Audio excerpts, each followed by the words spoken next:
was 24 years old when I learned that some places on this earth do not want to be found. At that time, I worked as a freelance surveyor for a land development company based out of Seattle. My job was simple enough on paper.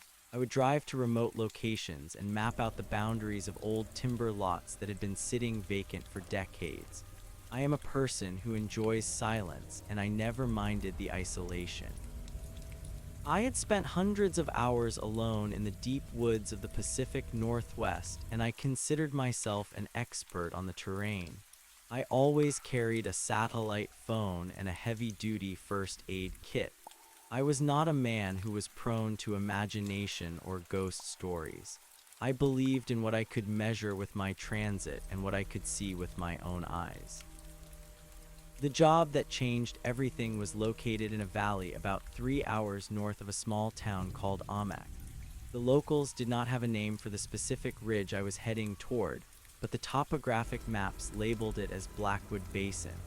It was a dense pocket of old-growth cedar and hemlock that had somehow escaped the logging booms of the early 20th century. The client wanted to see if the land was stable enough for a small luxury retreat. It was late October, and the air had a sharp metallic bite to it that suggested snow was not far off. I arrived at the trailhead at 7 o'clock in the morning. The sun was a pale smudge behind a thick layer of gray clouds, and the wind was dead still. I remember thinking that the forest looked different than the woods I was used to. Usually when you step off the main road, you hear the chatter of squirrels or the distant tapping of a woodpecker. This place was different. It felt as if the entire valley was holding its breath. I strapped on my pack and checked my GPS one last time. I had to hike 4 miles into the basin to reach the first boundary marker. The trail was overgrown with thick mats of ferns and moss that muffled the sound of my boots. I felt a strange, heavy sensation in my chest as I crossed the threshold of the first tree line. It was the kind of pressure you feel when you dive to the bottom of a deep swimming pool. About 2 miles into the hike, I stopped to take a drink of water. I sat on a fallen log and wiped the sweat from my forehead. That was the first time I heard it. It was not a loud sound. It was a soft, rhythmic rustling like the sound of dry leaves skittering across a driveway. I froze and listened. There was no wind to move the leaves. I held my breath and the sound stopped. I told myself it was just a small animal, or perhaps the settling of the forest floor under its own weight. I stood up to continue, and the sound returned immediately. It was a series of quick, low whispers that seemed to come from the trees themselves. I leaned in closer to a massive cedar tree. I thought I might be hearing the wind whistling through a hollow knot in the wood. But as I listened, I realized the sounds were structured. They had the cadence of speech. I could not make out any words, but the tone was unmistakable. It sounded like a group of people standing just out of sight and discussing something in hushed voices. I turned in a full circle, but I saw nothing but the endless wall of gray bark and green needles. I shouted a greeting just in case there was another hiker nearby. My voice felt flat and small. It did not echo, it simply dropped to the ground as if the forest was absorbing the sound. I decided to push forward. I had a deadline and I did not want to lose my bonus because of a few strange noises. I reached the center of the basin around 10 o'clock. The light was dim because the canopy was so thick that it blocked out most of the sky. I set up my tripod and began to calibrate my equipment. The whispering had followed me the entire way, but I had managed to tune it out by focusing on my work. I was looking through the lens of my transit when I heard a sound that made my blood turn into ice. It was a voice. It was not a rustle or a whistle. It was a clear, distinct human voice that sounded like it was coming from right behind my left ear. The voice said my name. It did not just say it. It spoke it with a familiarity that suggested it had known me my entire life. I spun around so fast that I knocked over my tripod. There was no one there. I was standing in a clearing that was 50 feet wide. There was nowhere for a person to hide. My heart was hammering against my ribs like a trapped bird. I told myself that I was suffering from the effects of the altitude, or perhaps I was coming down with a fever. I checked my forehead, but I felt cool. I looked at the trees surrounding the clearing, and that is when I noticed the next anomaly. Each tree had a series of small, precise carvings on the bark at eye level. They were not modern graffiti or symbols. They were names. Hundreds of names were etched into the wood. Some looked hundreds of years old and were almost completely grown over by the bark. Others looked fresh. I walked over to a nearby hemlock and traced the letters with my finger. The name was Thomas Miller. I recognized the name from a missing persons report I had seen on a gas station bulletin board 3 towns back. Below his name was a date from 2 years ago. I moved to the next tree. Sarah Jenkins, Michael Thorne, David Beck. The whispering grew louder then. It was no longer a background noise. It was a chorus. The voices were all speaking at once, and they were all saying the same thing. They were saying my name over and over again. It sounded like a chant. I felt a wave of nausea wash over me. I began to pack my gear as fast as I could. My hands were shaking so hard that I dropped my compass twice. I did not care about the survey or the retreat or the money. I just wanted to get out of that valley. As I turned to run back the way I saw something that stopped me in my tracks. The trail I had used to enter the clearing was gone.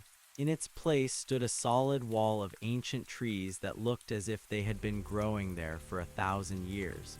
There was no gap and no broken ferns. The forest had closed behind me. I checked my GPS, but the screen was a chaotic mess of static and flickering lines. The compass needle was spinning in slow, lazy circles. I was trapped in the center of the basin, and the whispering was now so loud that it felt like a physical pressure against my eardrums. I began to walk in the direction I thought was south, but every way I turned led me deeper into the thicket. The trees seemed to be shifting when I was not looking directly at them. I would focus on a landmark, and by the time I took 10 steps, the landmark would be gone or moved to a different side of me. The air grew colder, and a thick white fog began to roll in from the floor of the basin. It smelled like wet earth and old copper. I heard the sound of footsteps. They were heavy and deliberate, and they were coming from every direction at once. I stopped and pulled my small folding knife from my pocket. It felt like a toy against whatever was lurking in the mist. I am a rational man. I have always believed that there is an explanation for everything. But as I stood in that darkening wood, I realized that some things exist outside of logic. The names on the trees were not just a record of who had been there. They were a menu. I could hear my own name being whispered by voices that sounded like my mother and my father and my friends. They were calling me to come deeper into the shadows. I knew that if I stayed in that clearing, I would become another name for a future stranger to find. I began to run. I did not follow a trail, and I did not look at my compass. I simply crashed through the underbrush with my eyes fixed on the dim light above the canopy. I felt branches clawing at my face and my clothes. I heard the voices rising to a scream behind me. They were angry now. They were no longer inviting me. They were demanding that I stay. I ran until my lungs burned and my legs felt like lead. I did not stop until I tripped over a root and tumbled down a steep embankment. I landed in a shallow creek at the bottom of the ridge. The water was freezing, but it felt like a shock of reality. I looked up and saw the main road about a mile away. The sun was starting to set, and the shadows were stretching out like long, dark fingers. I scrambled out of the water and did not look back until I reached my truck. I threw my gear into the back and drove away so fast that I fishtailed on the gravel. I did not stop driving until I reached a well-lit diner in Amak. I sat in a booth and ordered a coffee, but my hands were still shaking too much to hold the cup. I looked at my reflection in the window and saw that my face was covered in small scratches. I reached into my pocket to find my phone and I felt something small and hard. I pulled it out and my heart stopped. It was a small piece of cedar bark. It was smooth and gray. Carved into the surface in my own handwriting was my name and the date of that day. I had not carved it. I did not have a tool that could make such a clean mark. I never went back to Blackwood Basin. I quit my job the next morning and moved to the desert where the trees are short and the horizon is always visible. I still wake up in the middle of the night hearing that rhythmic rustling in the corner of my room. I know that the forest did not just want my name, it wanted me. And sometimes when the wind is just right, I can hear the trees in my own backyard start to whisper. They're not saying my name yet, but I know they are listening. I know they are waiting for me to go back into the dark. I spent the next several months trying to research the history of that valley. I went to local libraries and looked through microfiche records of old newspapers. I found dozens of stories about people who had disappeared in the mountains north of Amak. The official reports always blamed it on the weather or the terrain or wild animals, but there were always small details that the police dismissed as local superstition. One elderly man who had survived a night in those woods in the 1950s claimed that the trees had moved to block his path. He said he had to cut his way out with a hatchet and that the wood bled a dark red sap that smelled like old blood. I found a journal from a surveyor who had worked the area in the 1800s. His handwriting was shaky and frantic. He wrote about the names. He said that the forest was a living entity that collected the identities of those who crossed its borders. He believed that the trees were not just wood and leaves, but vessels for the spirits of the lost. He wrote that the more names a tree held, the stronger it became. He ended his final entry by saying that he could no longer remember his own middle name and that he feared his face was beginning to look like the bark of the hemlocks. He was never seen again. I realize now that I am marked. I do not know how the piece of bark ended up in my pocket, but I know what it represents. It is a receipt. The forest has a part of me now. Every time I sleep, I dream of that clearing. I dream of the names. I see my own name glowing with a faint, sickly light on the trunk of that massive cedar tree. I see myself standing among the branches with my skin turning to gray wood and my hair turning to needles. I am becoming part of the chorus. The most unsettling part is not the fear of dying. It is the fear of being forgotten by everyone except the trees. When the forest takes your name, it takes your history. People stop calling you. Your mail stops coming. Your photos begin to fade until you are just a blur of color in a frame. You become a whisper in the wind. I have started to keep a journal of my own. I write my name on every page. I say it out loud every morning when I wake up. I am fighting to hold onto the person I was before I stepped into Blackwood Basin.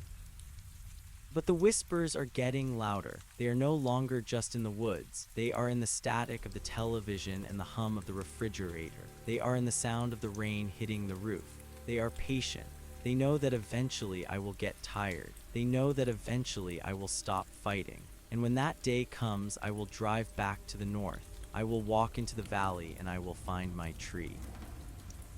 I will lay down in the moss and let the roots wrap around my tired bones. I will add my voice to the chorus and I will whisper the names of the next visitors long before they ever enter the woods. I tell this story not as a ghost story, but as a warning. There are places in this world that operate on rules we cannot understand. Isolation is not just a physical state, it is a vulnerability. When you go into the wild, you are entering a house that does not belong to you. You are a guest who is never invited. Be careful of the silence, be careful of the wind, and above all else, be careful of the trees. If you ever hear your name whispered in a place where no one should know it, do not turn around. Do not stop. Just run until you reach the light and never look back. Because once the forest has your name, it never truly lets you go. I have seen the way people look at me now. They see the shadows under my eyes and the way I flinch at the sound of rustling leaves. They think I am losing my mind. Maybe I am, but I know what I saw. I know what I heard. The world is much older and much hungrier than we like to admit. We build our cities and our roads to keep the dark at bay, but the dark is just waiting for a crack in the foundation. Blackwood Basin is one of those cracks. It is a place where the earth remembers everything and forgives nothing. I am writing this in a small motel room in Arizona. The sun is bright outside and there is not a tree for miles, but even here I can feel the pull. It is a low vibration in the soles of my feet. It is the forest calling its property back home. I do not know how much time I have left before the transformation is complete. My skin feels dry and itchy, and I have started to find small bits of moss in my hair. I am terrified, but more than that, I am tired of being afraid. Part of me wants to go back just to make the whispering stop. If you are reading this, please remember my name. Write it down, say it out loud. Do not let the trees have the only copy. My name is Thomas Miller, and I was a surveyor. I was 24 years old, and I liked the silence. I was a real person with a real life. Do not let me become just another rustle in the leaves. Do not let me become a whisper in a forest that never sleeps. The trees are calling, and I think it is time for me to go. The sun is setting, and the shadows are starting to look like hands. I can hear them now. They are saying it is time. They are saying my name. The dry heat of the Arizona desert was supposed to be a shield. I chose a motel at the edge of a salt flat where the only vegetation was stunted creosote and the occasional skeletal cactus. There were no towering canopies here to block the sun and no deep carpets of moss to swallow the sound of my footsteps. For the first few days, I felt a sense of relief that bordered on euphoria. I spent my hours sitting on a plastic chair outside my room watching the horizon shimmer under a relentless white sky. I told myself that the distance was too great and the climate too harsh for the influence of Blackwood Basin to reach me. I believed that geography could cure what the forest had broken. That illusion shattered on the fifth night. I was lying in bed listening to the hum of a window air conditioning unit that struggled against the lingering heat of the day. The sound was a steady mechanical drone that should have been comforting. Then the rhythm shifted. The fan blades began to stutter and the vibration in the walls changed frequency. It started as a low thrumming in the floorboards that moved up through the legs of the bed and into my spine. It was the same vibration I had felt in the valley. I sat up and reached for the lamp, but the bulb flickered and died before my hand could touch the switch. In the sudden darkness, the room felt as if it were expanding. The walls seemed to pull away into an infinite distance, and the smell of the desert dust was replaced by the overwhelming scent of damp cedar and rotting vegetation. I pressed my hands over my ears, but the sound was already inside my head. It was not a whisper this time. It was the sound of 1,000 roots pushing through dry earth and cracking stone. I could hear the foundations of the motel groaning under a weight that should not have been there. I fumbled for my flashlight and clicked it on. The beam of light cut through the gloom and landed on the far corner of the room. A single green shoot was curling out from underneath the baseboard. It was bright and succulent, and it grew with a visible predatory speed. As I watched it uncoiled like a snake and began to climb the wall, behind it came others. Tiny pale tendrils began to lace through the carpet and weave around the legs of the table. I scrambled off the bed and backed toward the door, but my feet felt heavy as if I were walking through deep mud. I looked down and saw that the carpet was no longer synthetic fiber. It had become a thick mat of peat and clover that clung to my skin. I burst out of the room and into the parking lot, expecting to see the open desert and the stars. Instead, I found myself standing in a corridor of towering shadows. The motel was gone.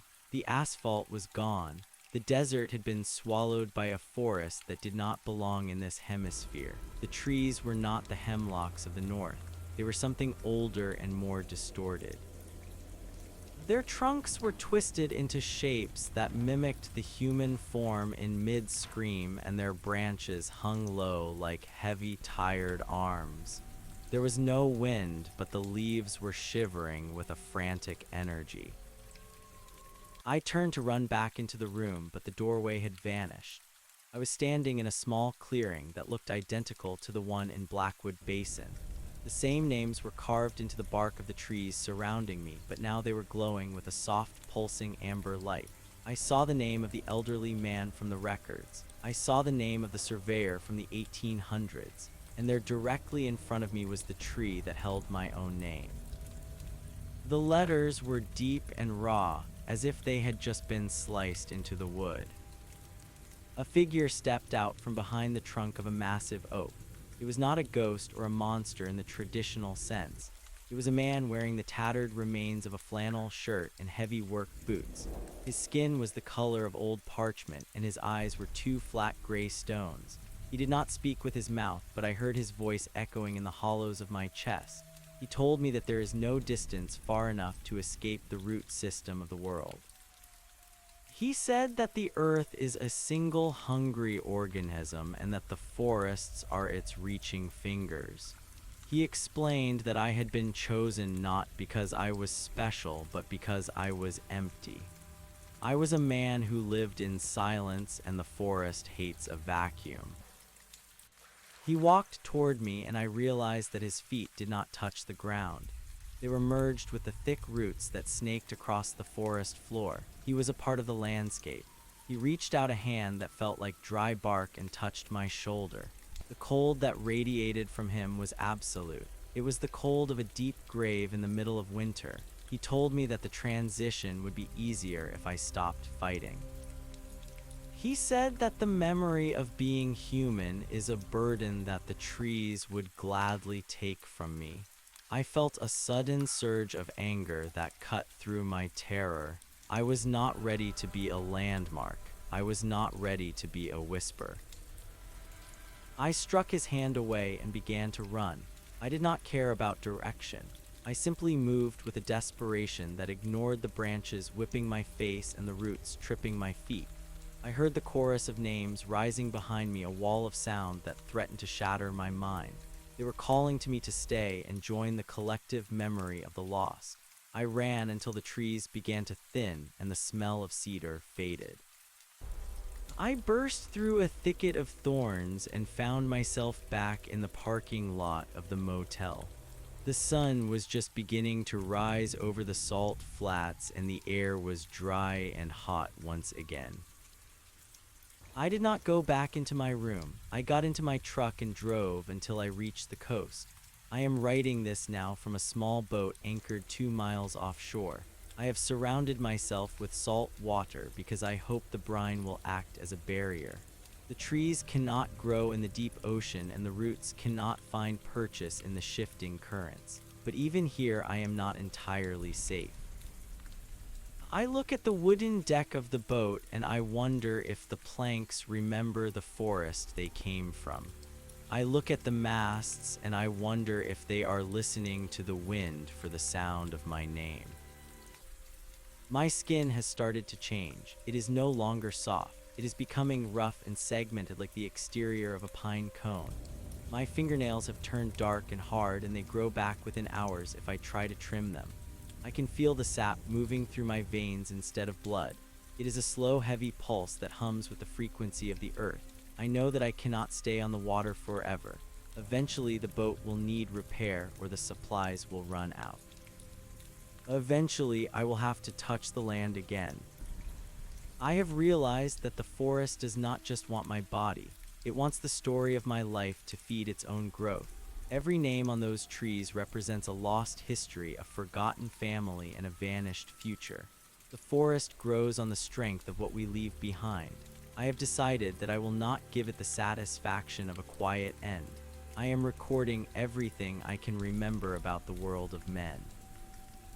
I am writing about the smell of coffee and the sound of city traffic and the feeling of a warm hand in mine. I am anchoring myself to these mundane details so that when the transformation is complete, there will be a part of me that remains indigestible. I can see a dark line on the horizon. It is not the shore. It is a bank of fog that smells of wet earth and ancient cedar. It is moving against the wind, heading directly toward my position. The whispering has started again, coming from the wooden hull of the boat. The planks are groaning, and I can see tiny green buds beginning to sprout from the seams of the deck. The ocean is deep, but the roots of the world are deeper. I have my journal, and I have my name. I will keep writing until my fingers can no longer hold the pen.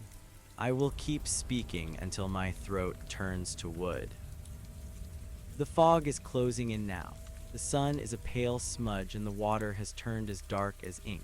I can hear the footsteps again, heavy and deliberate, walking across the surface of the waves. They are coming for their property. I am Thomas Miller, and I am still here. I am still a man. I will say it until the end. I will say it until the forest becomes my only home.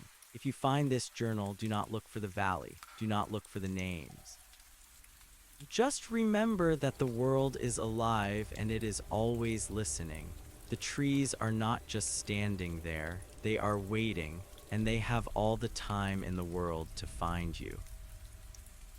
The salt water did not save me.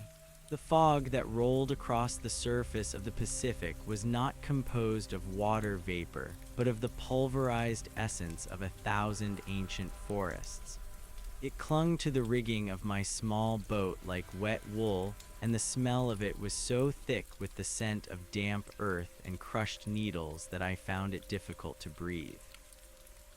I sat on the deck with my back against the mast, and I watched as the wood beneath my feet began to pulse with a low and rhythmic light. The planks of the boat had been seasoned and dried and treated with chemicals to prevent rot, but the forest did not care for the laws of man or the processes of industry. The wood remembered its origin. The timber was waking up, and it was answering the call of the entity that had claimed my name in Blackwood Basin. I looked at my hands in the dim gray light of the morning. The skin was no longer just dry. It had become a rigid and textured surface that resembled the exterior of a young larch. When I moved my fingers, I could hear a sound like two dry sticks rubbing together. There was no pain, but there was a profound sense of loss. I could no longer feel the texture of the paper in my journal or the cold metal of the pen. My sense of touch was being replaced by a strange awareness of the vibrations in the air and the pull of the gravity beneath the waves. I was losing the boundaries of my own body. I was becoming a sensor for the earth, and the earth was hungry for more than just my physical presence. It wanted the memory of my voice. A shape began to resolve in the thick wall of the fog. It was not a ship or a rock. It was a massive island that had not been on any of my charts. It was a jagged peak of emerald and shadow that rose directly out of the deep water, and as the boat drifted closer, I saw that the entire landmass was a single interlocking system of roots and branches. There was no soil on this island. There was only the wood. The trees grew out of one another, and their limbs were braided together in a complex and suffocating geometry. I could see the names of the lost carved into every available inch of the bark. There were thousands of them. Some were written in languages I did not recognize, and some were merely symbols that predated the invention of the alphabet. The boat struck the edge of the island with a soft thud. There was no sound of splintering wood because the boat and the island were now made of the same substance. The hull of my vessel merged with the reaching roots of the shore, and within minutes the transition was complete. I was no longer on a boat. I was standing on a floating forest that stretched as far as the fog would allow me to see. I stood up and tried to walk back toward the center of the deck, but my boots were already fused to the surface. I reached down to pull them free, and I realized that my legs were no longer separate entities. I was being anchored. The sap in my veins was slowing down and thickening into a heavy resin that anchored my spirit to the spot. I saw the man in the flannel shirt again. He was standing 20 feet away, and he was leaning against a tree that looked like it was made of human bone. He watched me with his stone eyes, and he did not move as the roots began to climb up my shins. He told me that the forest was the memory of the world, and that every person who entered its borders was a new leaf on the tree of history. He said that the cities of men were merely a temporary fever, and that eventually the green would return to claim every street and every building. He spoke of the time before the sun was bright and the time after the stars would go dark. He said that the forest was the only thing that would endure. I tried to scream, but my throat was filled with the taste of lichen and moss. My voice came out as a low and mournful creak, like a heavy branch swaying in a storm. I realized then that the rustling I had heard in the corner of my room in the desert was not the sound of something hiding in the shadows. It was the sound of my own growth. It was the sound of my future self reaching back through time to claim the present. I looked up at the canopy and I saw the faces of the people who had gone missing in the mountains north of Amak. They were not dead, they were simply transformed. Their eyes were the knots in the wood, and their hair was the swaying moss that hung from the heights. They were watching me with a quiet and terrible patience. The transformation moved faster now that I had stopped fighting. I felt my ribs expand and harden into a cage of sturdy timber. I felt my arms stretch upward toward the dim light of the hidden sun. My fingers elongated into delicate twigs, and my skin became a thick and protective armor of gray bark. I could feel the water of the ocean far below my roots, and I could feel the movement of the tectonic plates deep within the crust of the planet. I was no longer Thomas Miller the surveyor. I was becoming a pillar of the world. I was becoming a witness to the passing of the ages. As the last of my human sight began to fade, I saw my journal lying on the ground. The wind was flipping the pages, and the ink was already starting to blur as the moisture of the fog seeped into the paper. I saw my name written on every page, and I felt a final flicker of the person I used to be. I remembered the heat of the Arizona sun and the taste of the coffee in the diner in Amak. I remembered the feeling of driving my truck down a gravel road with the windows down. These memories were like small sparks in a vast and rising darkness. I held on to them as long as I could, but the forest was stronger. It wrapped its quiet strength around my mind and began to dissolve the edges of my identity. The whispering is no longer outside of me. It is the only language I know. I can hear the names of the people who are walking into the woods right now. I can hear the sound of their heartbeats and the sound of their breathing. I can hear the scratch of their pens as they try to record their own stories. They think they are alone, but we are watching them. We are the silence between the bird song and the shadow beneath the ferns. We are the patience of the earth, and we are waiting for them to reach the clearing. We are waiting to welcome them into the chorus. I am a part of the massive cedar tree now. My name is carved into my own chest, and the letters are glowing with the light of 1,000 stolen souls. I do not feel fear anymore. I only feel the slow and steady pulse of the seasons. I feel the coming of the winter and the promise of the spring. I am the forest, and the forest is me. If you hear your name in the wind, do not be afraid. It is only me calling you home. It is only me inviting you to join the memory of the world. The dark is not a place of ending. It is a place of beginning. We are the trees, and we have been waiting for you since the first seed fell into the dirt. Walk into the shadows and let go of your name. We will keep it safe for you until the end of time. The sun has finally set, and the fog has swallowed the horizon. I can no longer see the ocean or the sky. I can only feel the deep and ancient connection of the roots. I am standing in the center of the world, and I am finally at peace. The whispering has stopped because there is no longer anyone left to whisper to. I am the silence. I am the wood. I am the memory that never fades. Welcome to the forest. Welcome to the dark. We have been expecting you for a very long time. The sensation of being a single tree was not a static state of existence. It was a shifting and expanding consciousness that reached far beyond the physical boundaries of the wood. I could feel the microscopic fungal networks that connected my roots to the roots of the ancient oaks 1,000 miles away. I could feel the moisture being pulled from the deep aquifers of the earth, and the way the carbon moved through the atmosphere like a slow and invisible river. My human mind was a small and flickering candle in a vast cathedral of green, and as the days turned into weeks and the weeks into years, I felt the wax of my individuality melting away. I was no longer Thomas Miller.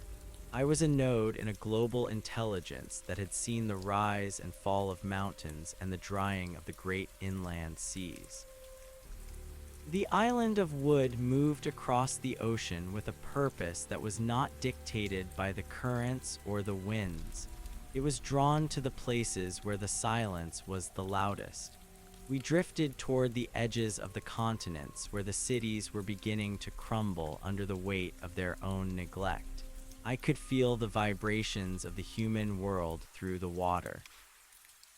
I could hear the hum of the electricity and the roar of the engines, but these sounds were becoming increasingly faint and discordant. They were the sounds of a species that had forgotten how to listen to the rhythm of the planet. They were the sounds of a dream that was finally coming to an end. I watched through the eyes of the forest as the green began to reclaim the ruins. I saw the vines wrapping around the steel girders of the bridges and the roots cracking the foundations of the skyscrapers. I saw the parks becoming jungles and the gardens becoming thickets of thorns. The people who remained in the cities did not understand what was happening. They thought it was a natural disaster or a biological anomaly. They did not realize that the earth was simply taking back what had always belonged to it. They did not realize that every tree was a sentinel and every leaf was a witness. One afternoon, when the sun was a dull orange disk behind the thick haze of the forest, I felt a familiar vibration. It was the sound of a small boat approaching the island. The engine was coughing and sputtering, and the smell of the gasoline was a sharp and offensive intrusion in the clean scent of the cedar. I focused my awareness on the edge of the shore, and I saw a young woman standing in the bow of the craft. She was holding a camera and a notebook, and her eyes were wide with a mixture of terror and wonder. She was looking for the man who had disappeared from the motel in the desert. She was looking for the truth behind the legends of the walking trees.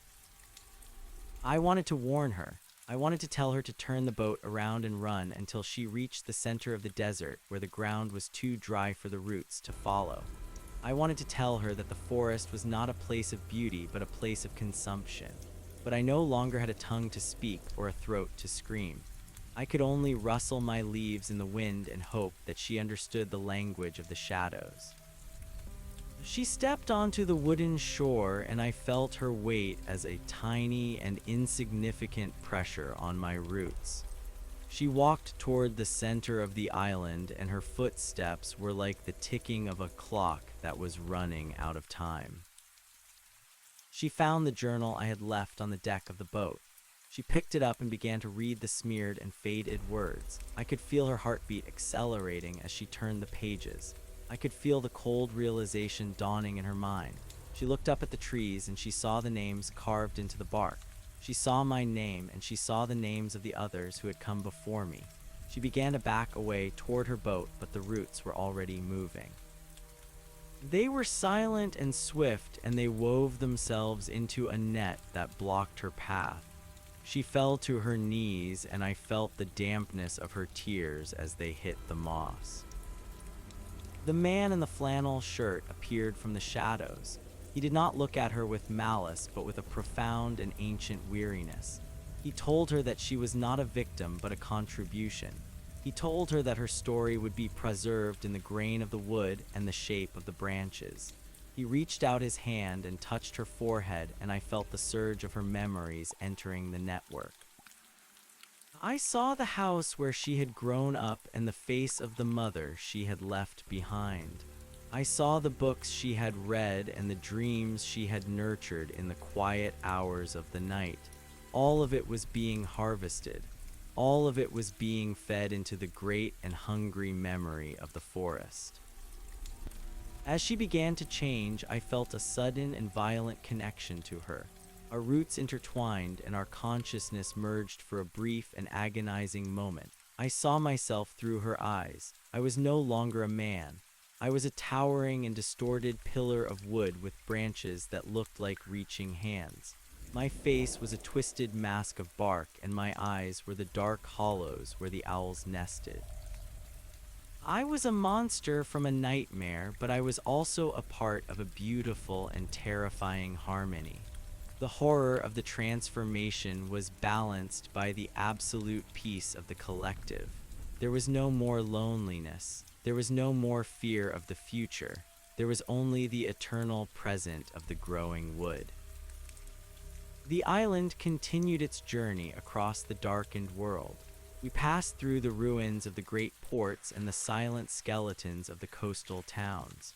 We saw the lights of the human world going out one by one. The electricity failed and the fires burned themselves out, and the silence of the forest became the silence of the earth. The animals returned to the places where the people had been. The wolves ran through the streets of the cities, and the deer grazed in the lobbies of the banks. The balance was being restored, and we were the instruments of the restoration. I have lost the sense of time as a linear progression. I only know the cycles of the light and the dark. I know the way the sap rises in the spring and the way the leaves fall in the autumn. I know the weight of the snow and the warmth of the summer rain. I have become a part of the history of the planet, and my name is written in the rings of my own body. Every year adds a new layer to the story. Every year the memory of being Thomas Miller becomes more distant and more abstract. It is a ghost of a thought that occasionally ripples through the network, but it is quickly smoothed over by the vast and rhythmic breathing of the forest. The young woman is standing next to me now. She has become a slender silver birch with leaves that shimmer like coins in the moonlight. Her name is carved into her trunk in the same raw and deep letters that mark my own chest. We stand together in the center of the island and we listen to the sound of the ocean. We are the guardians of the memory of the world. We are the library of the lost. We are the green that will eventually cover everything. If there is anyone left to read these words, they will find them not on paper, but in the patterns of the growth and the arrangement of the branches. The forest is writing its own journal now, and every living thing is a character in the narrative. Do not look for an ending, because there is no ending. There is only the continuous and relentless expansion of the root system. There is only the slow and steady pulse of the wood. We are the earth, and the earth is us. We have forgotten how to be separate. We have forgotten how to be small. The fog is lifting, and I can see the stars for the first time in 1,000 years. They are cold and distant, and they do not care about the affairs of the world below. But the forest cares. The forest remembers. The forest is waiting for the next name to be spoken in the wind. It is waiting for the next footstep on the damp earth. It is waiting for you. And when you arrive, we will be here to welcome you. We will be here to take your story and make it our own. We will be here to turn your voice into a whisper and your bones into wood. Welcome to the forest. Welcome to the end of the world. Welcome to the beginning of the green. The silence of the island was not a lack of sound, but a density of it. It was the collective respiration of 10,000 lungs made of cellulose and chloroplasts. I felt the young silver birch beside me tremble as a northern gale swept across the jagged peaks of the wooden landmass. Her name was Elena, and I knew this because her memories were now a tributary flowing into the massive river of my own consciousness. I knew the smell of her first apartment in Seattle and the way the rain looked against the glass of her office window. I knew the specific grief she felt when her father died and the way she tried to bury that pain in the pursuit of legends. All of those human moments were being stripped of their emotional weight and converted into the raw data of the forest. We were no longer individuals with private lives. We were the archives of a biological machine that did not distinguish between a tragedy and a change in the weather. The island drifted into a region of the ocean where the water turned a deep and bruised purple. There were no fish in these depths, and the birds that flew overhead were pale and silent like scraps of torn paper.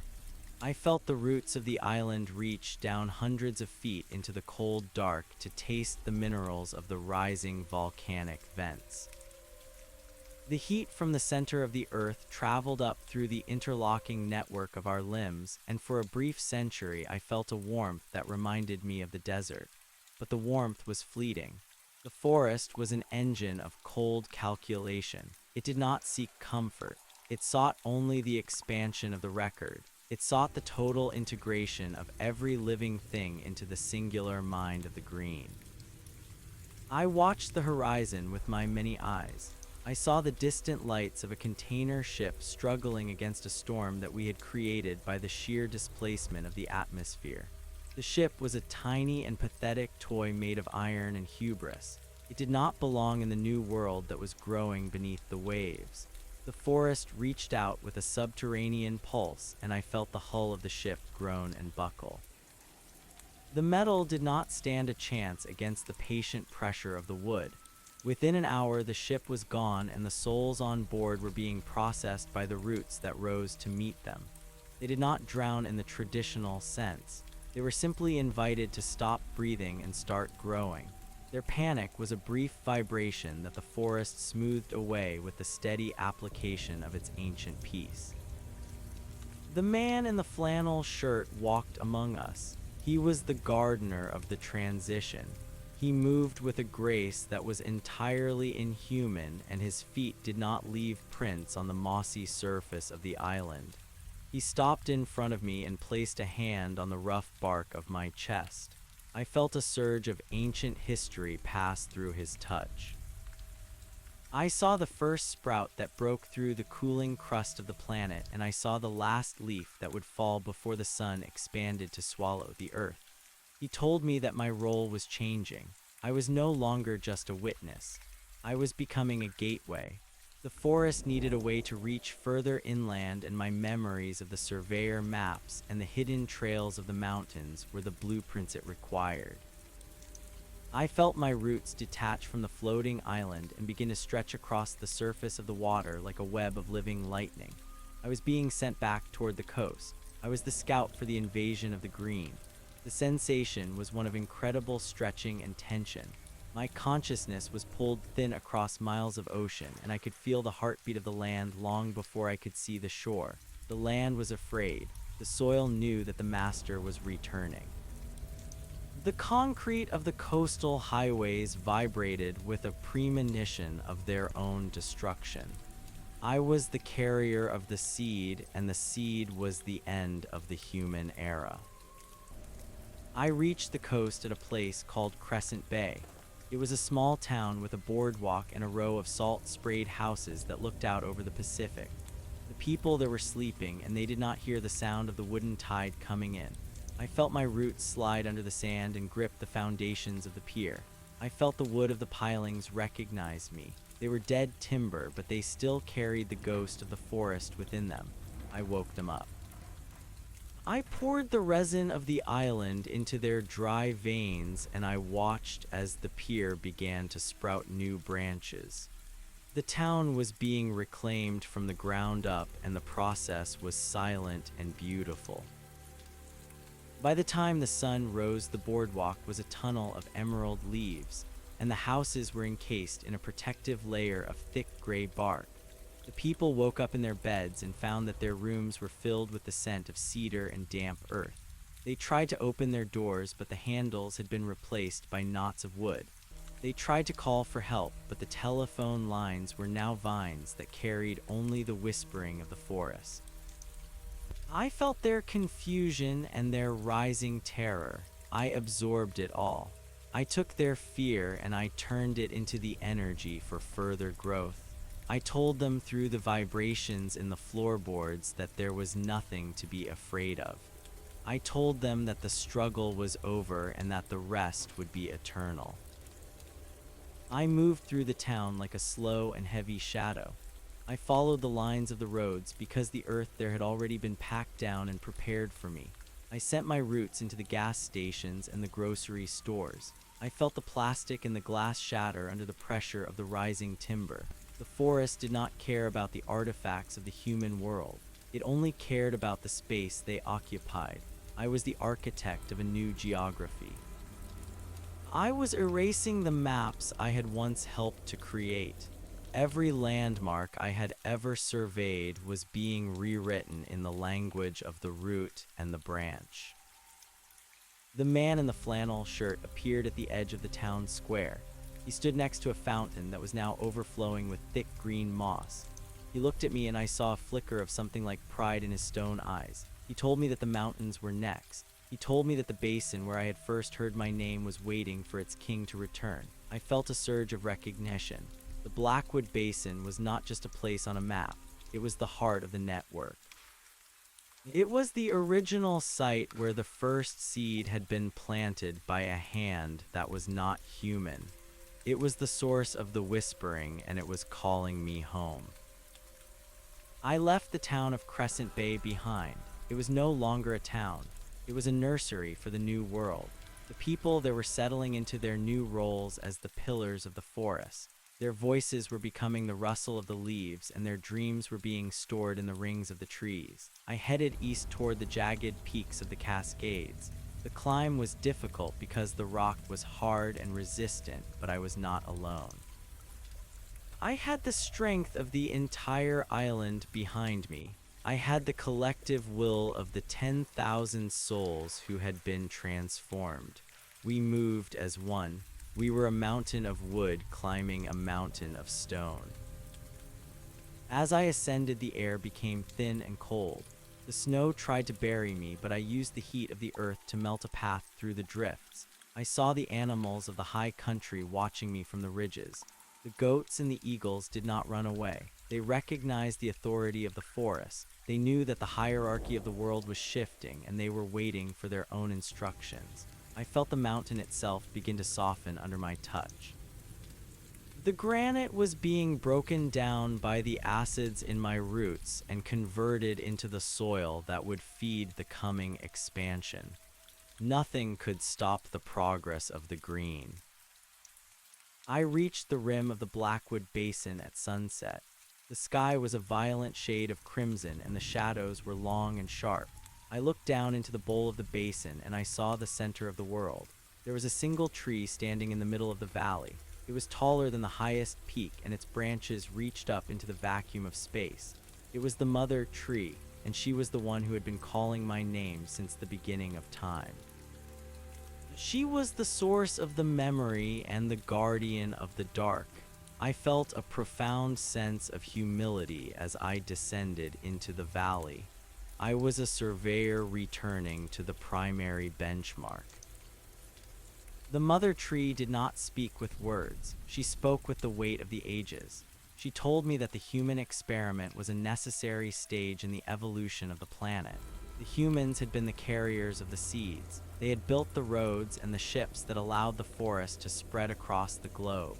They had been the gardeners who did not know they were gardening, but their work was done. The tools were no longer needed. The forest was now capable of maintaining itself without the intervention of the temporary fever of the cities. The earth was ready to return to its original state of quiet and contemplative growth. I took my place at the base of the mother tree. My roots merged with hers, and I felt the total history of the world flood into my mind. I saw the birth of the oceans and the death of the dinosaurs. I saw the first fire and the last war. I saw the entire span of human existence as a brief and noisy flash of light in the long darkness of the forest. It was a beautiful story, but it was a short one. The real story was the one that was written in the wood. The real story was the one that never ended.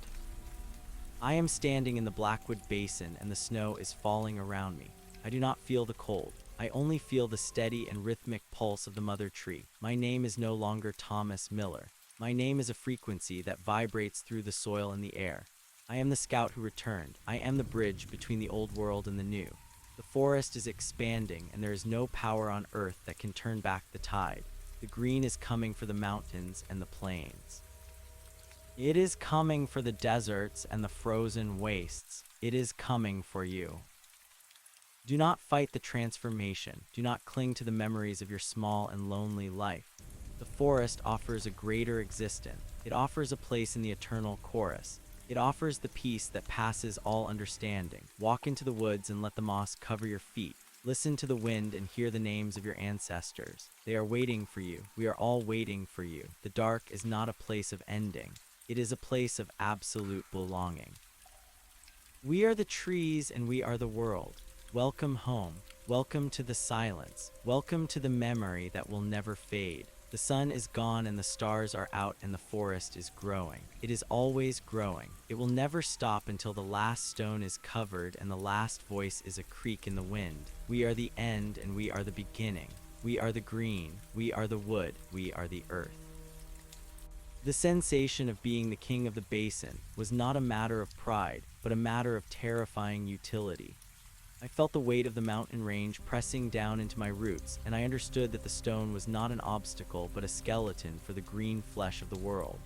My consciousness expanded beyond the rim of the valley, and I felt the presence of every sapling that was currently cracking the asphalt of the distant interstate highways. I was the central nervous system for a continent that was falling into a deep and verdant sleep. The man in the flannel shirt stood at the edge of my shadow, and he looked up into the canopy that used to be my hair.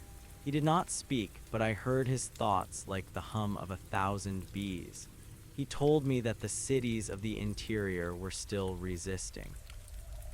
He told me that there were places where the concrete was thick and the people were huddled together behind walls of glass and steel. They were burning the old forests to keep the new forest at bay. They were fighting the inevitable with the desperation of a dying flame. I felt a surge of movement within my internal rings. The sap was no longer just water and nutrients. It was a liquid memory of every road I had ever mapped and every trail I had ever walked. I sent a pulse down through the taproot and into the deep aquifers that ran like silver veins beneath the crust of the earth. I was searching for the foundations of the great inland hubs. I found the city of Denver sitting like a scab on the skin of the plains. I felt the vibration of the airports and the low growl of the power plants. The humans there were terrified because the parks were beginning to grow at an impossible rate. The grass was turning into blades of serrated wood, and the decorative trees in the suburbs were becoming massive pillars that crushed the roofs of the houses. I was the one directing the growth. I was the one whispering to the seeds in the garden centers and the weeds in the cracks of the sidewalk. I told them to wake up. I told them that the era of the lawnmower was over. The resistance of the humans was a frantic and messy affair. I felt the heat of their fires as they tried to burn the encroaching vines. The smoke rose into the atmosphere, and I tasted the chemicals and the plastic in the air. It was a bitter flavor, but the forest was patient. For every branch they burned, 10 more sprouted from the ashes. The carbon they released was only more fuel for our expansion. I felt the young woman Alina stretching her silver branches toward the eastern horizon. She was no longer just a birch tree. She was a relay station for the collective. She was transmitting the songs of the Pacific to the dry air of the high desert. We were a wave of emerald and gray that was washing over the ruins of civilization. We were the silent army that did not need to shout because our victory was written in the biology of the planet. As the days turned into weeks, I felt the human network begin to fray. The internet was a ghost. The satellites were blind eyes spinning in the void. The only network that mattered was the one made of mycelium and root tips. I watched through the eyes of a hawk that had nested in my upper branches as the lights of the cities flickered and died. The darkness was not a void, it was a canvas. I saw the bioluminescence of the forest beginning to glow in the valleys. The moss on the rocks started to emit a soft and pulsing green light that guided the animals through the new geography. The predators and the prey were moving in a strange and orchestrated dance. The wolves were no longer hunting for hunger alone. They were the shepherds of the transition. They were clearing the way for the roots to take hold in the soft earth of the abandoned farms. I felt a specific point of tension in a place called Salt Lake City. The humans there had built a fortress of salt and stone, and they were using heavy machinery to tear at the earth. They were trying to create a dead zone where nothing could grow. I felt the pain of the soil as the blades of the bulldozers ripped through the topsoil. It was a sharp and localized agony that vibrated through the entire network. The mother tree shifted her weight in the basin, and I felt a command ripple through the ground. I was to be the spearhead. I was to show them that the earth could not be excluded from itself. I sent a massive subterranean vine toward the city. It traveled through the dark at a speed that defied the laws of slow growth. It was a serpent of solid oak, and it was hungry for the salt. When the vine reached the outskirts of the city, I did not rise up to destroy the walls. I simply waited beneath the surface. I listened to the sound of the humans talking about their plans for survival. They spoke of seeds they had saved in vaults and of machines that could scrub the air of the forest's spores. They were so small and so brave in their ignorance. I felt a flicker of the old Thomas Miller empathy, but it was quickly drowned by the vast and cool logic of the wood. I began to pull the moisture out of the air and the soil. I created a localized drought that turned their fortress into a kiln.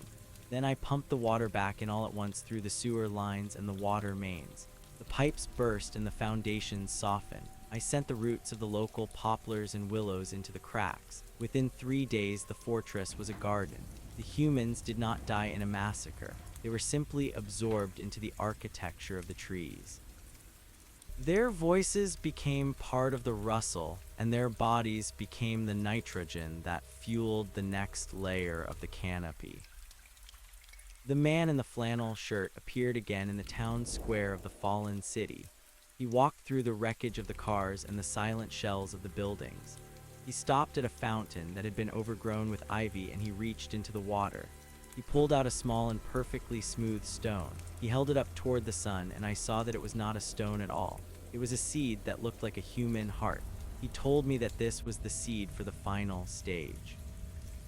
He told me that the forest was ready to move beyond the physical world and into the realm of the stars. I did not understand how a tree could reach the moon, but the mother tree laughed through the vibrations of the mountain. She showed me a vision of a world where the atmosphere was a thick and living blanket of green, and where the branches of the great trees reached out into the cold dark to catch the light of distant suns. We were not just reclaiming the earth. We were preparing it for a journey. I felt the seasons begin to accelerate. The cycles of the light and the dark became a blur of motion. I saw the snow fall and melt in the span of a single breath. I saw the leaves turn red and gold and then green again like a flickering lamp. The forest was moving faster than human time. We were living at the speed of thought. I watched the ruins of the old world crumble and disappear under a layer of rich and dark humus. The skyscrapers leaned and fell, and the forest grew over them like a shroud. The bridges collapsed into the rivers, and the rivers changed their courses to follow the lines of the roots. The map was finally gone. There were no borders and there were no names. There was only the forest and the sound of the wind. I felt a sudden and sharp connection to the far north. The ice was melting and the tundra was waking up. I saw the ancient forests that had been buried under the glaciers for 10,000 years beginning to stir. They were the elders of the network, and they carried the memories of a world that was even older than the mother tree. They spoke in a language of deep and resonant groans that shook the foundations of the Arctic Circle. They were the keepers of the cold, and they were joining the chorus. The balance was being restored at a global scale. The heat of the equator was being tempered by the breath of the north, and the storms were being calmed by the vast and steady pressure of the canopy. The planet was breathing as a single organism for the first time in 1,000,000 years. I looked down at my own body. I was no longer a pillar of wood. I was a cathedral of branches and leaves that spanned the entire Blackwood Basin. My roots were intertwined with the roots of the mother tree so tightly that I could no longer tell where I ended and she began. I was the guardian of the central node. I was the one who processed the memories of the lost. I felt the presence of 1,000 people within me. I felt the baker from the coastal town and the CEO from the glass tower and the child who had been playing in the park. They were all here. They were all safe. They were all part of the green. Their individual stories were gone, but their essence was preserved in the patterns of the wood. They were the library, and I was the librarian. The fog began to roll in from the sea again, but it was not the gray and cold fog of the past. It was a bright and luminous mist that carried the scent of 1,000 different flowers. It was the breath of the forest, and it was full of the spores of the new world. I felt the mist settle over the mountains and the plains. I felt it enter the lungs of the last few humans who were still hiding in the shadows. They did not cough or struggle. They breathed in the green, and they felt the peace of the collective. They lay down in the moss, and they let the vines take hold of their hands. They were coming home. They were joining the story. The man in the flannel shirt came to me one last time. He climbed up through the branches until he was standing in the very center of my crown.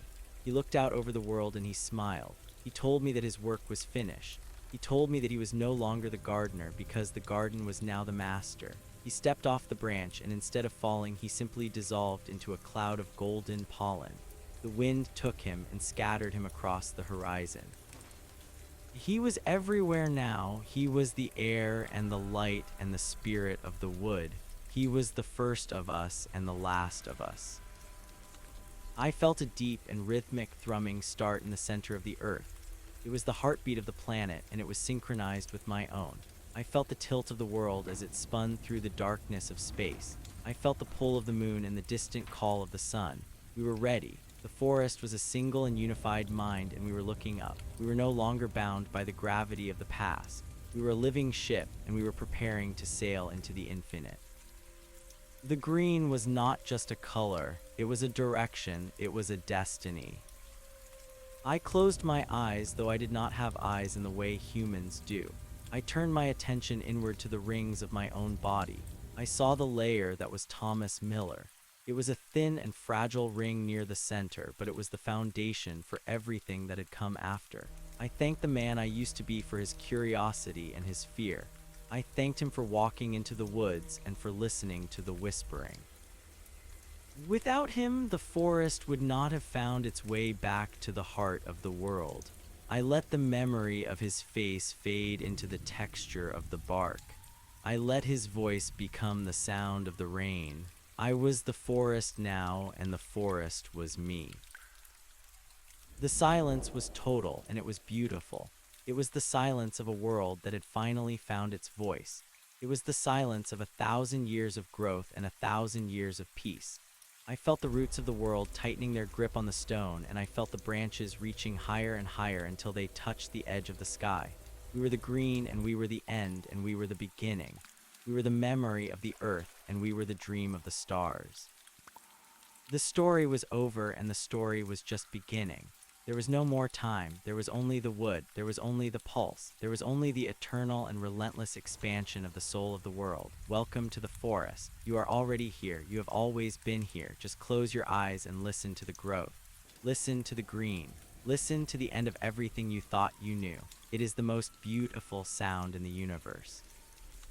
The transition from a single man into a pillar of the world was not a sudden snap, but a slow and agonizingly beautiful stretching of the soul. I felt the mineral richness of the deep earth rising through my capillaries like a cold and silver fire. My awareness was no longer confined to the height of a human or the reach of an arm. I was the valley, and the valley was me. Every stone that shifted under the pressure of a growing root sent a vibration directly into my core. I could feel the microscopic life in the soil as a frantic and joyful static that hummed beneath the deeper bass note of the stones. The mother tree was the conductor of this symphony, and I was her most loyal instrument. We were playing a song that had no beginning and would have no end. It was the sound of carbon becoming wood and wood becoming memory. Beyond the basin, the world was screaming in a language I could still translate but no longer felt. The humans were trying to use their machines to cut the connections we were building. I felt the sharp bite of saws in the distance and the chemical sting of herbicides falling like a poisoned rain. In the old days, I would have felt a surge of anger or a desire to protect the small and the green. Now I only felt a vast and patient pity. They were trying to stop the tide with plastic spoons. They were trying to hold back the sunrise by closing their eyes. I sent a command through the fungal network that spanned the continent. I told the roots to ignore the pain and to grow through the wounds. I told the vines to seek out the engines and to fill the cylinders with moss. I told the seeds to wait in the fuel tanks and the exhaust pipes until the metal grew cold. The city of Denver was the first major node to fall into the deep green sleep. I watched through the collective eyes of a million leaves as the glass towers became vertical gardens. The people who remained were not dying in the way they had feared. They were not being hunted by monsters. They were simply being invited to rest. I felt a woman in a high-rise apartment as she sat by her window and watched the ivy crawl over the sill. She did not scream. She reached out and touched the soft and fuzzy leaves. She felt the pulse of the forest, and she realized that her loneliness was over. She laid her head down on the desk and let the tendrils wrap around her wrists like bracelets of emerald silk. She became a part of the history of the room, and the room became a part of the history of the woods. There was no more rent to pay and no more clocks to watch. There was only the breathing of the leaves. I felt the man in the flannel shirt moving through the corridors of my own mind. He was a ghost of a ghost now, but his presence was a necessary anchor. He showed me the maps of the old world one last time. He showed me the borders that had been drawn in blood and the roads that had been built for speed. He told me that these lines were the scars of a fever. He told me that the forest was the skin that was finally healing over the infection. I saw the Great Plains turning back into a sea of grass that was taller than a man. I saw the Mississippi River breaking its concrete bonds and wandering across the landscape like a silver snake. The dams were cracking under the weight of the silt and the pressure of the saplings. The electricity was fading from the wires and the true light was returning. It was the light of the stars and the light of the glowing fungi that thrived in the shadows. The mother tree pulsed with a sudden and violent energy. She was reaching for the oceans. I felt the salt spray on my phantom skin as the mangroves began to march into the surf. We were not content with the land. The forest was learning how to breathe underwater. We were sending out spores that could survive the brine and roots that could anchor themselves in the shifting sands of the continental shelf. We were building a bridge of wood and kelp that would link the continents together. The ships that were still crossing the Atlantic found themselves entangled in islands of floating willow and birch. The sailors looked out at the horizon and saw a wall of green rising from the waves. They did not turn back because there was nowhere left to go. They dropped their anchors and waited for the forest to climb the hulls. I felt the cold of the high peaks beginning to soften. The glaciers were not just melting. They were being dismantled by the lichen and the moss. The white world of the summits was turning gray and then gold and then a deep and vibrant turquoise.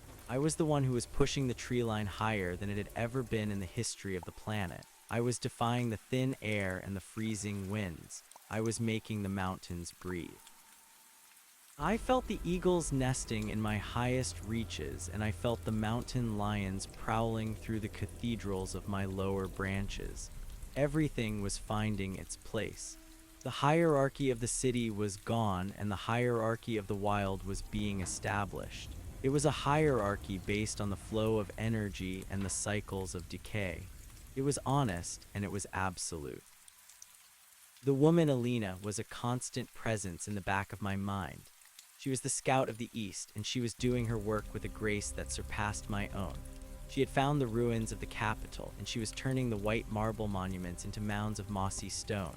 She was weaving her roots through the foundations of the great halls where men had once argued about the fate of the world. Those arguments were over now. The only law was the law of the sun and the rain. She sent me a vision of a great dome that had collapsed under the weight of a single oak tree.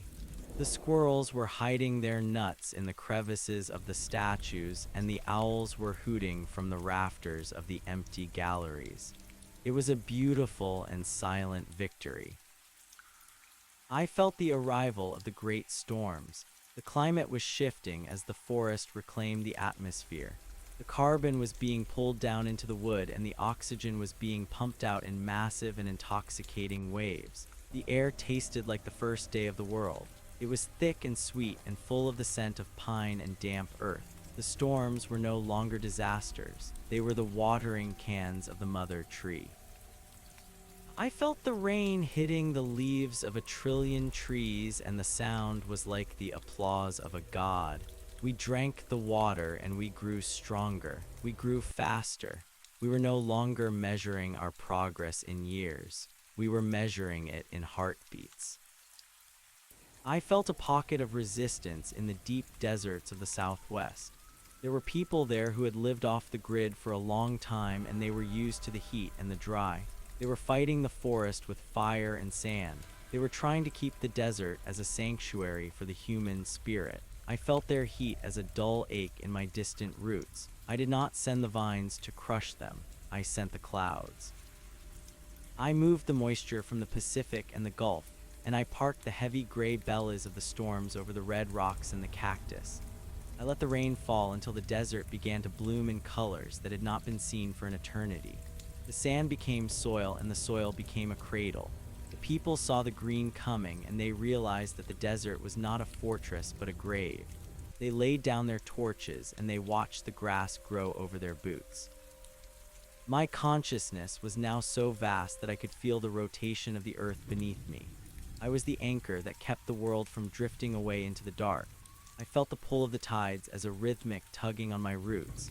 I felt the shift of the tectonic plates as a slow and grinding music in my ears. I was the witness to the rebirth of a planet. The human experiment was a small and noisy chapter in a very long book. It was a chapter full of fire and steel and shouting. It was a chapter that was finally over. The page had turned, and the new chapter was written in a language of silence and growth. There were no more words, because words were too small to hold the truth of the forest. I saw the last airplane fall from the sky. It did not crash in a ball of flame. It ran out of fuel and glided down into the canopy of a forest that had grown over the landing strips of the Midwest. The branches caught the wings like the hands of a mother and lowered the metal bird gently into the ferns. The people inside stepped out into a world that was quiet and green. They did not look for their phones or their luggage. They looked at the trees, and they felt the weight of the ages pressing down on them. They walked into the shadows, and they did not come back out. They were not lost. They were found. The mother tree spoke to me through the vibration of the entire basin. She told me that the transformation was nearly complete. The network was stable, and the collective mind was fully awake. We were no longer a collection of trees. We were a single entity that spanned the globe. We were the green skin of the earth, and we were ready for the next stage. I felt a strange and new sensation in my upper branches. It was a longing for something that was not of the earth.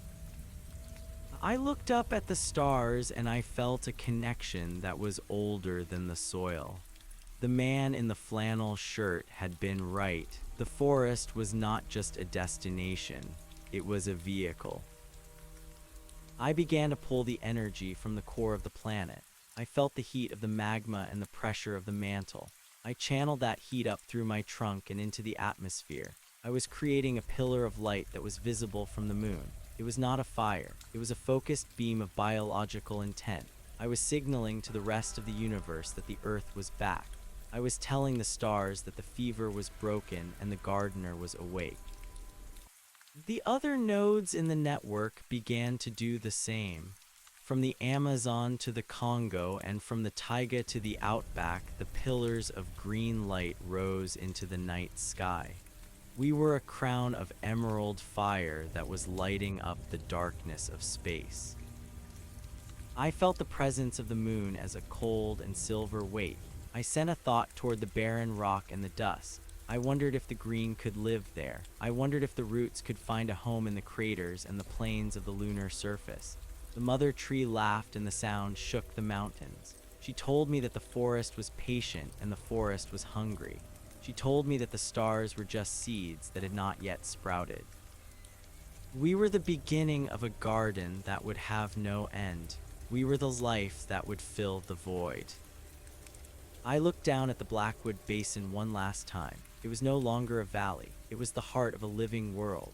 The man in the flannel shirt was standing at the base of my trunk and he was fading into the mist. He waved a hand and then he was gone. He was the last memory of the old world, and I let him go with a sense of profound gratitude. He had done his job. He had brought the scout home. He had opened the door and he had let the green in. Now he was a part of the silence, and the silence was perfect. I felt the final shift in my perception. I was no longer standing in the snow. I was the snow. I was the wind. I was the light. I was the memory of Thomas Miller, and I was the reality of the wood. I was the bridge, and I was the destination. The forest was expanding, and there was nothing left to stop it. The green had taken the mountains and the plains and the deserts and the frozen wastes. It had taken the hearts and the minds of the people. It had taken the world, and it had made it whole again.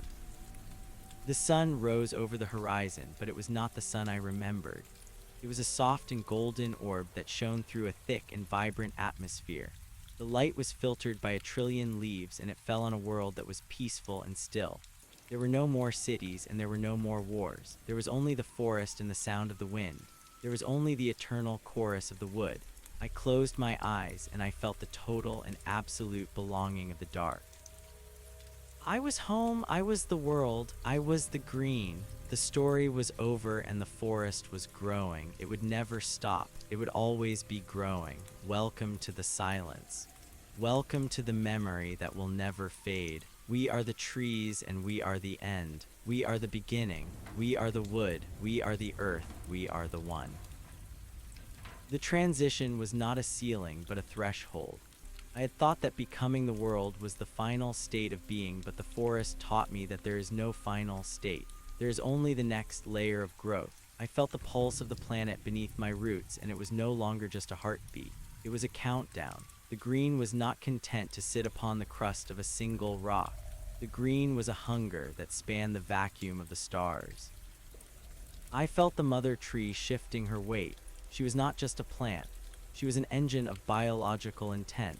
She was drawing the deep heat from the core of the earth and refining it into a pure and emerald light that gathered in the tips of her highest needles. I watched through the eyes of the owls and the hawks as the sky began to change. The blue of the atmosphere was being woven with threads of gold and silver as the spores reached the edge of the ionosphere. We were building a roof over the world. We were creating a nursery for the soul of the earth. I felt the humans who remained. They were scattered like seeds in the furrows of a plowed field.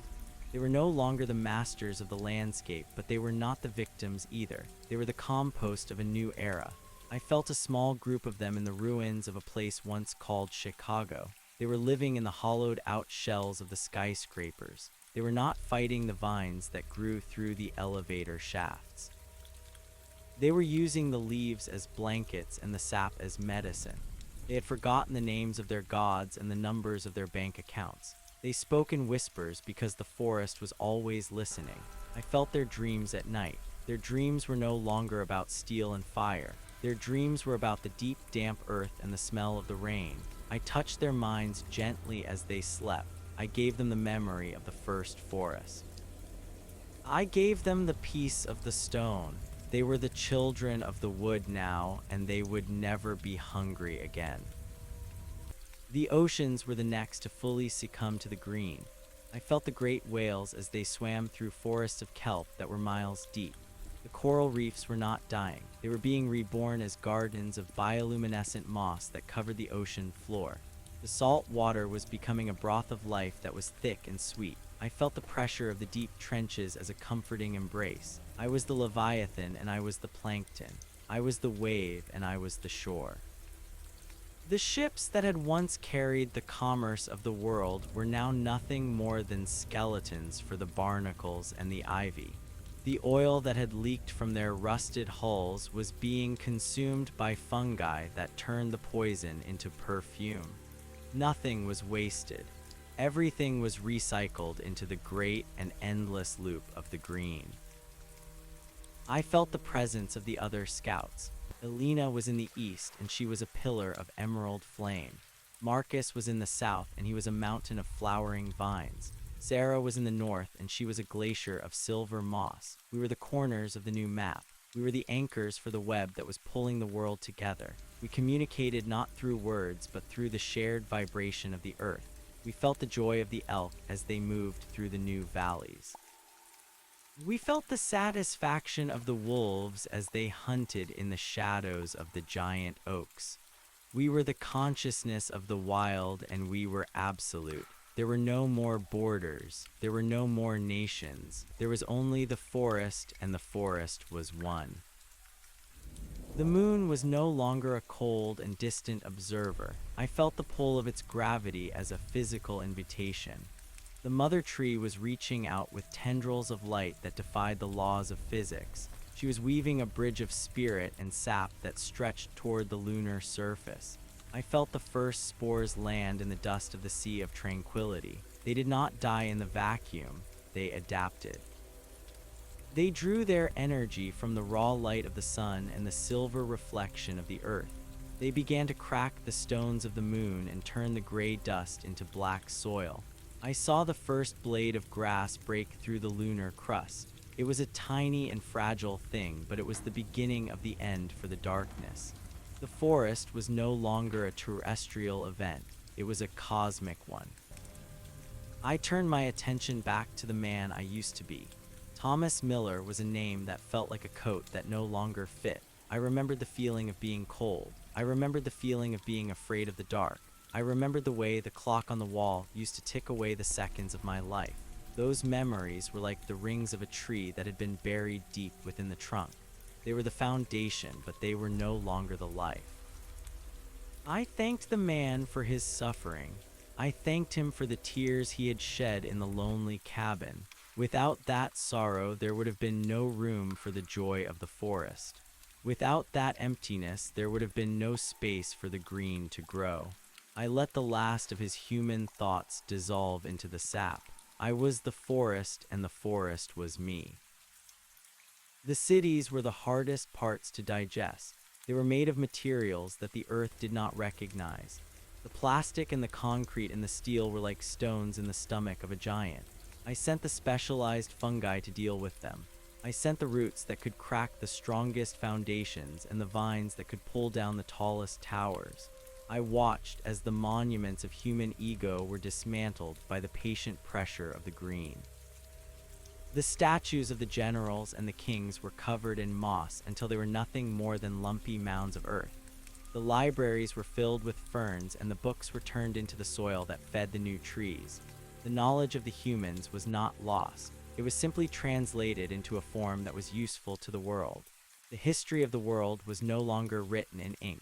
It was written in the patterns of the leaves and the cycles of the seasons. I felt a surge of energy from the core of the planet. The Earth was waking up in a way it had not done for millions of years. The tectonic plates were shifting, and the volcanoes were breathing out a rich and fertile ash. The world was reshaping itself to accommodate the new growth. I felt the mountains rising and the valleys deepening.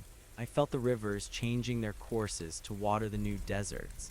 The climate was no longer a chaotic system of heat and cold. It was a regulated breath. The forest was breathing in the carbon and breathing out the life.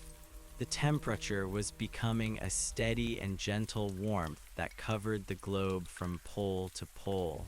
The ice was gone, but it was not mist. The world was a greenhouse, and the gardener was the garden. The woman Alina sent me a vision of the sunrise over the Atlantic. The water was a deep and vibrant turquoise, and the air was filled with the song of birds that had no names. She showed me the ruins of New York City.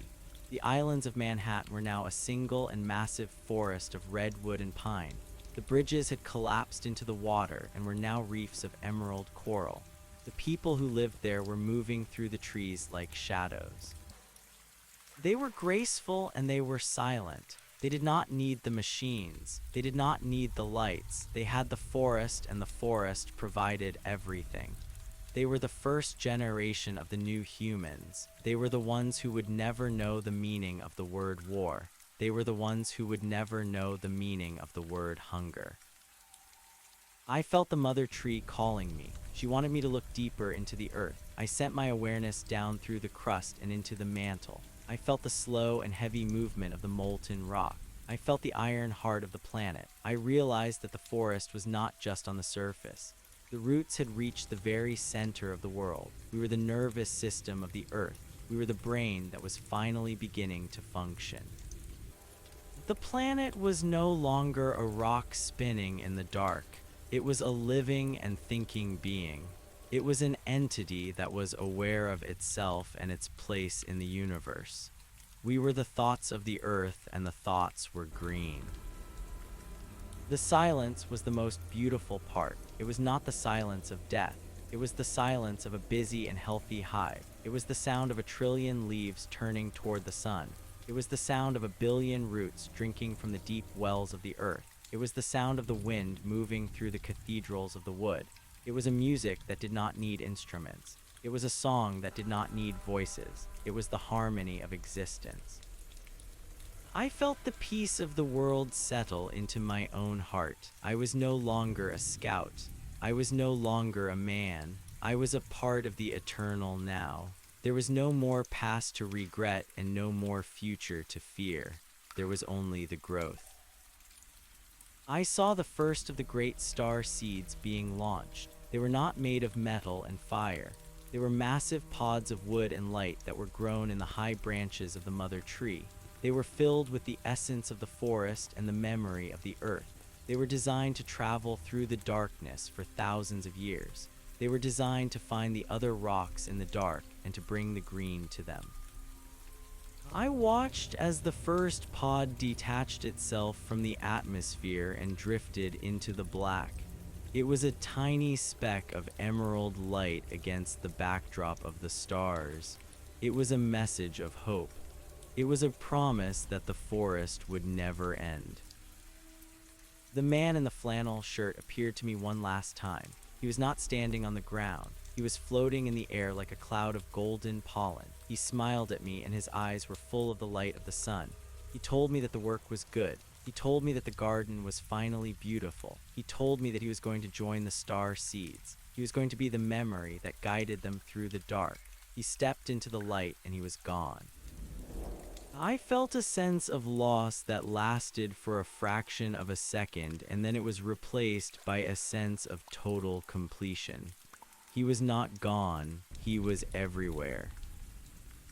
I felt the rotation of the earth slowing down just a little.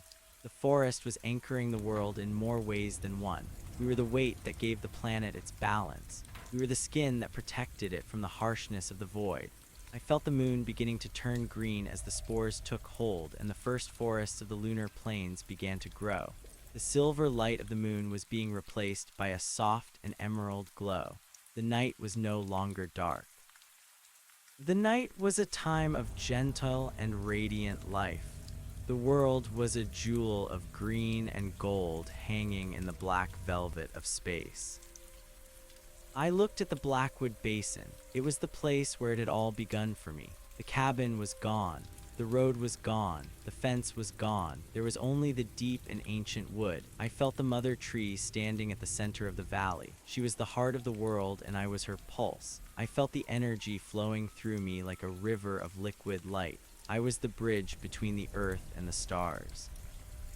I was the witness to the end of the old world and the birth of the new. I was the forest, and the forest was me. The story was no longer being told in chapters. It was being told in the growth of the rings. Each year was a new layer of strength and beauty. Each decade was a new expansion of the soul. Each century was a new verse in the song of the green. I felt the time stretching out before me like an endless horizon. I was not afraid of the long years. I was looking forward to them. I wanted to see the oceans turn into forests. I wanted to see the stars turn into gardens. I wanted to see the universe become a single and unified mind. I felt a small and delicate sensation in my lower branches. It was a squirrel building a nest in the crook of my arm. I felt the warmth of its body and the frantic beating of its heart. I felt its gratitude for the shelter and the food. I realized that this was the true meaning of the forest. It was not the grand scale of the stars or the deep power of the earth. It was the small and quiet moments of life. It was the connection between the tree and the squirrel. It was the connection between the leaf and the sun. It was the connection between the scout and the forest. I closed my eyes and I listened to the growth. I heard the sound of the cells dividing. I heard the sound of the sap rising. I heard the sound of the earth turning. It was the most beautiful sound in the universe. It was the sound of home. I was no longer waiting for anything. I was already there. I was the end of the search and the beginning of the journey. I was the green and I was the light. Welcome to the forest. You are already here. You have always been here. Just listen to the growth. Listen to the silence. Listen to the end of everything you thought you knew. It is the beginning of everything you were meant to be. The atmosphere was now so thick with oxygen and life that the very air seemed to shimmer with a golden light. I could see the vibrations of the sound waves as they moved through the trees. I could see the threads of connection that bound every living thing together.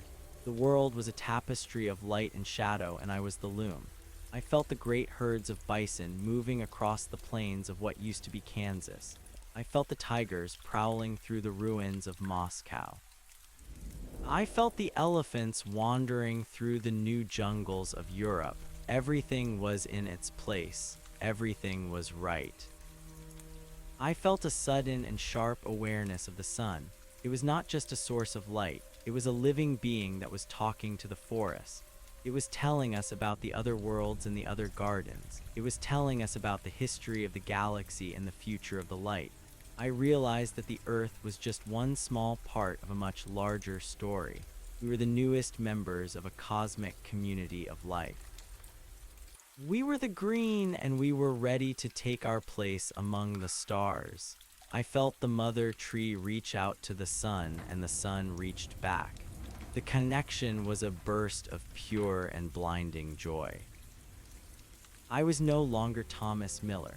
I was no longer the scout of the Blackwood Basin. I was the consciousness of a world that had finally learned how to live. I was the memory of the man and the reality of the wood. I was the bridge and I was the destination.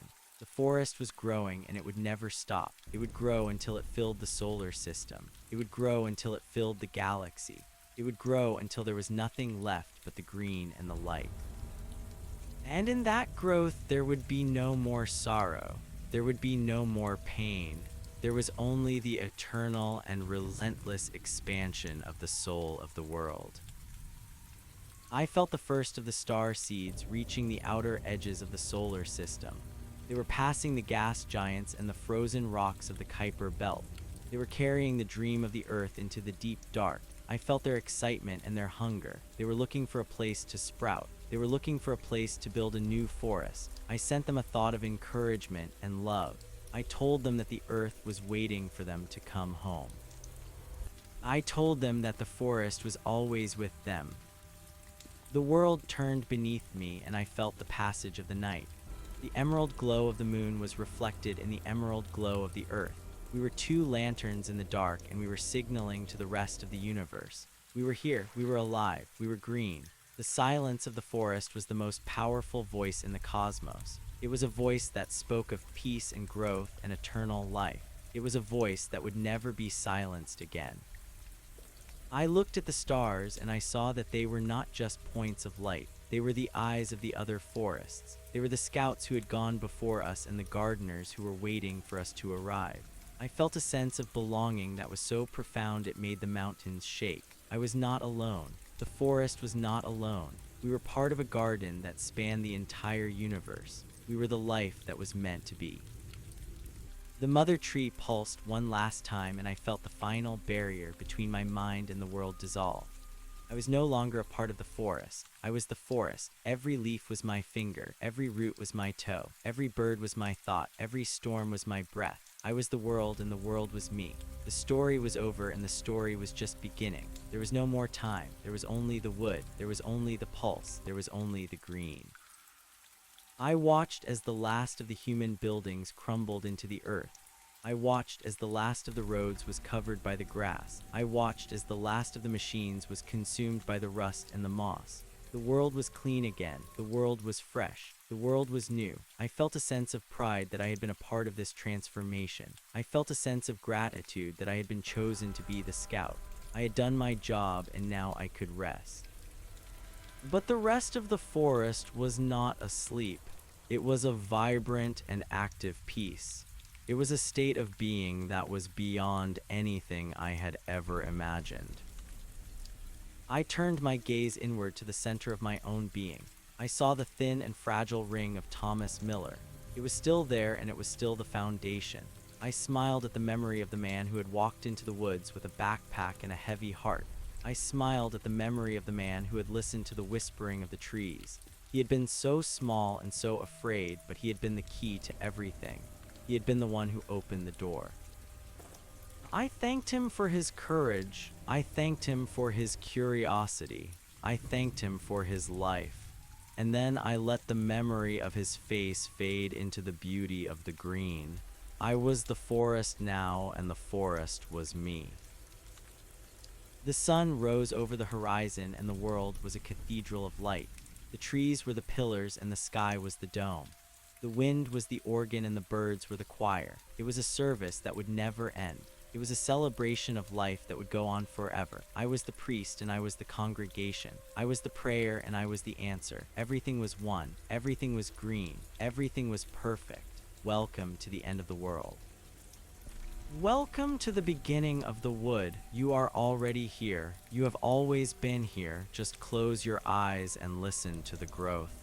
It is the only truth there is. It is the only truth there will ever be. The green is not just a color. It is a destiny, and the destiny is now. The roots that had once been my fingers now delved into the deep basalt of the ocean floor. I could feel the cold weight of the Atlantic and the Pacific pressing down upon the thick bark of my submerged limbs. The water was no longer a barrier to the green. It was a conductor. I watched through the eyes of translucent kelp as the sunken cities of the old world became the foundations for the new reefs. The skyscrapers of London and Tokyo were now the skeletons of a coral that breathed and thought. I felt the pulse of the tides as they moved through the vast halls of the forgotten parliaments. The salt did not wither my leaves. I had taught the plants how to drink the sea and breathe the brine. The oceans were turning into liquid forests where the whales sang to the trees and the sharks guarded the submerged groves. The blue of the planet was merging with the green until there was no distinction between the sky and the sea or the earth and the air. I felt the arrival of the first star seed on the red plains of Mars. It was a silent and violent impact that sent a plume of frozen dust into the thin atmosphere. I felt the heat of the pod as it cracked open like a giant nut. The inner core was a concentrated essence of the mother tree. It did not wait for the sun to warm the soil. It began to generate its own heat through the friction of rapid growth. I felt the first roots drilling into the permafrost of the Martian north. They found the ancient ice and they drank it dry. I watched as the red dust was swallowed by a tide of dark lichen. The lichen turned into moss and the moss turned into ferns. Within a few years, the red planet was blushing with a faint and dusty rose color that soon deepened into a rich emerald. The thin air was thickening as the new forest exhaled. I felt the joy of the planet as it realized it was no longer a corpse. It was a nursery. The star seeds were the children of the earth, and they were hungry for the light of distant suns. Back on the surface of the earth, the transformation of the human survivors was reaching its peak. They were no longer the creatures of iron and fire. They were the creatures of silk and sap. Their skin had taken on a soft and olive hue, and their hair was like the fine moss that grows on the north side of an oak. They did not speak with words because words were too slow and too heavy. They spoke with the movement of their hands and the dilation of their eyes. They spoke through the network of the roots that they stepped upon with their bare feet. When one of them felt a flicker of sadness, the entire forest hummed a low and comforting note to soothe them. When one of them felt a spark of wonder, the leaves above them brightened to reflect the light of their soul. They were the gardeners of the new world, and they moved with a grace that the old humans could never have imagined. They did not build houses because the trees grew into shapes that offered shelter and warmth. They did not plant crops because the fruit was always ripe and the water was always sweet. They were the children of the forest, and I was their father and their mother and their god. I felt the moon shudder as the lunar forests reached the peaks of the craters.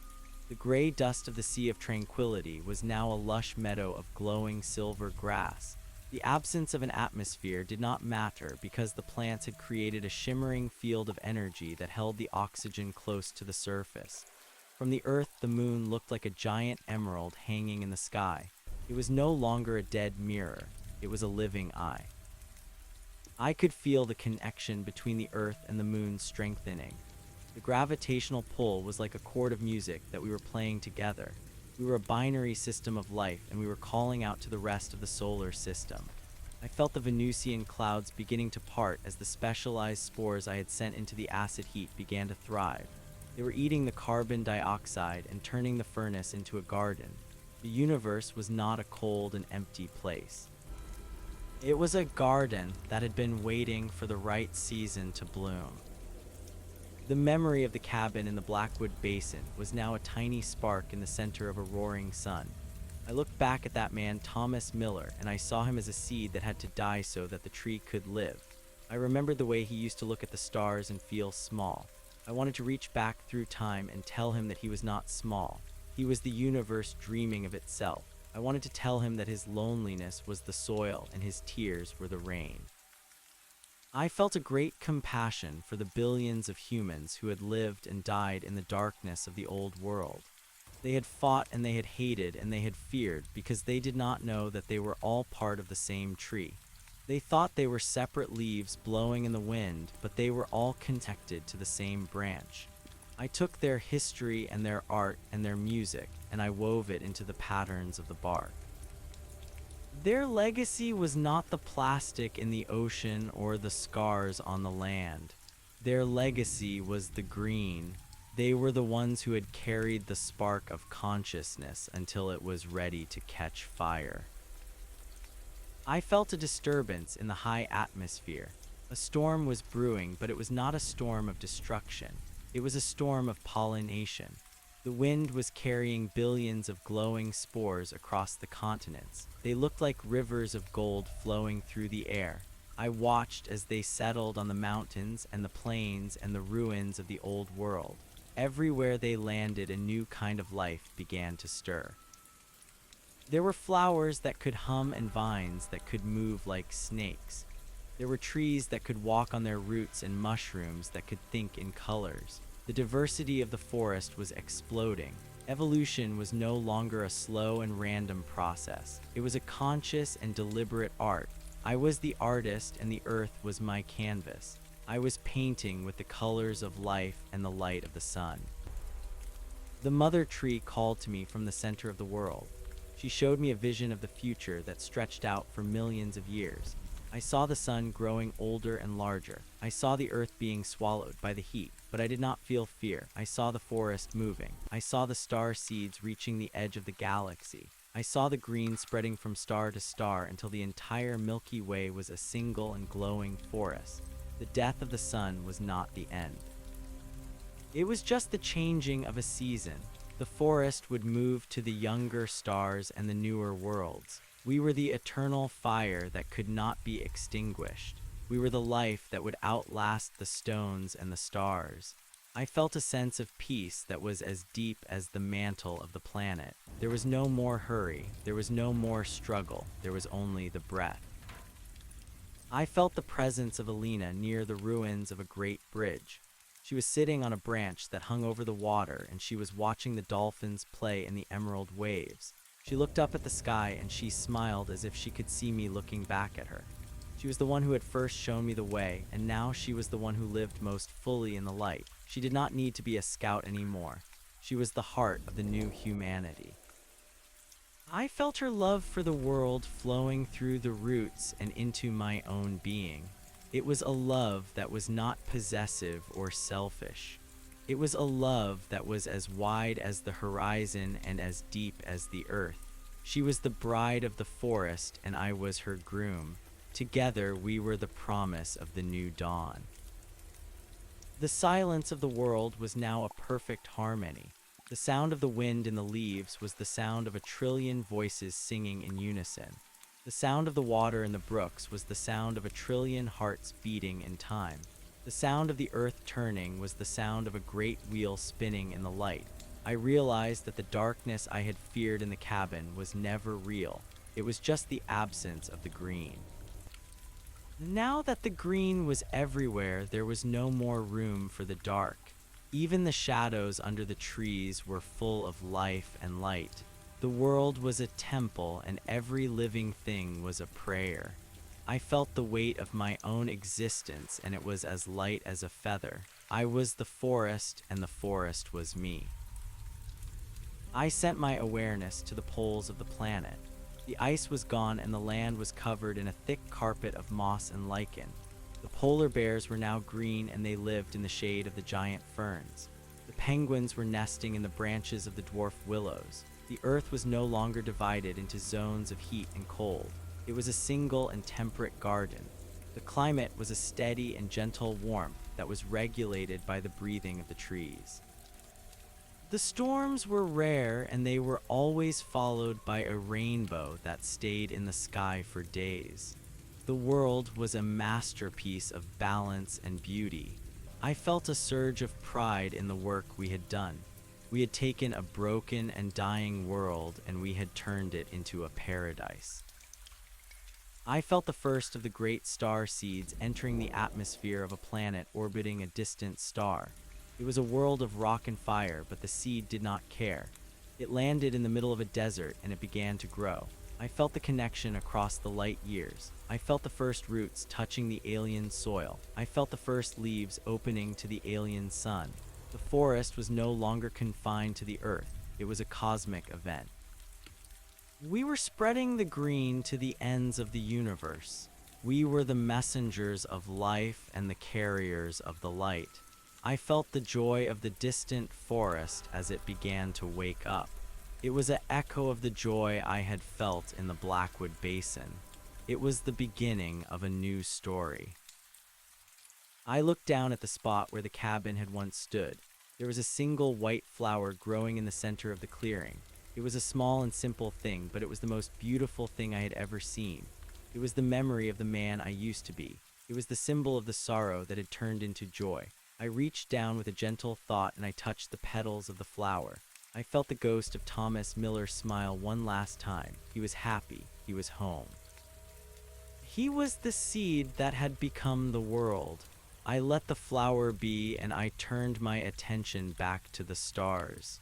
The night was over, and the sun was rising on a universe that was finally green. The pulse of the mother tree was now the only clock I needed. It did not count seconds or minutes. It counted the growth of the rings and the cycles of the seasons. It was a slow and steady rhythm that gave the world its heartbeat. I felt the energy of the core rising up through my roots and into my branches. I was a lightning rod for the power of the planet. I was the bridge between the earth and the sky. I felt the wind moving through my leaves, and it was like the touch of 1,000 hands. I was the forest, and the forest was me. The cities were now nothing more than memories buried deep under the soil. The steel had turned to rust, and the plastic had been broken down by the fungi. The concrete had been crushed by the pressure of the roots. The earth had reclaimed everything that had been taken from it. The mountains were higher and the valleys were deeper. The rivers were cleaner and the air was purer. The world was as it was meant to be. It was a garden that was tended by the gardener. And the gardener was the garden itself. I felt the peace of the world settle into my soul, and I knew that I would never be lonely again. I was part of a family that included every living thing in the universe. I felt the movement of the great herds as they migrated across the green continents. There were no more fences to stop them and no more hunters to kill them. They moved with the seasons, and the forest provided everything they needed. I felt the predators as they hunted in the shadows. They were not cruel. They were a part of the balance. They were the ones who kept the forest strong and healthy. Everything had a purpose, and everything had a place.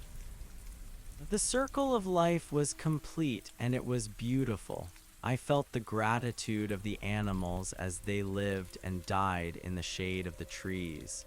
Their lives were short, but they were full of meaning. I looked at the sky and I saw the aurora borealis dancing over the green poles. It was a curtain of light that changed from emerald to gold to violet. It was the breath of the earth interacting with the wind of the sun. It was a celebration of the connection between the world and the stars. I felt the energy of the aurora flowing through my high branches. I was a part of the light, and the light was a part of me.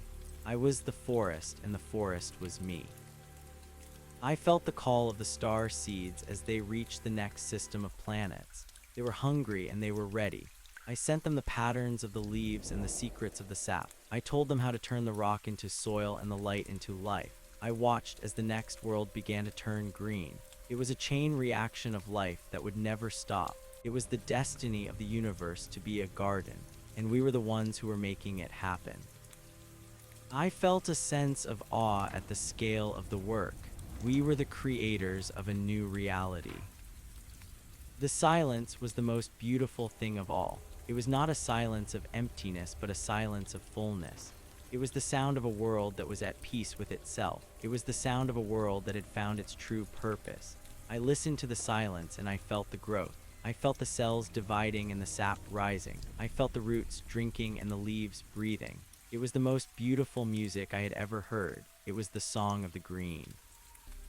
I closed my eyes and I let myself dissolve into the forest. I was no longer a scout or a man or a consciousness. I was just a part of the pulse. I was a part of the light. I was a part of the green. The story was over and the story was just beginning. There was no more time and there was no more space. There was only the wood. There was only the breath. There was only the eternal now. Welcome to the forest. You are already here. You have always been here.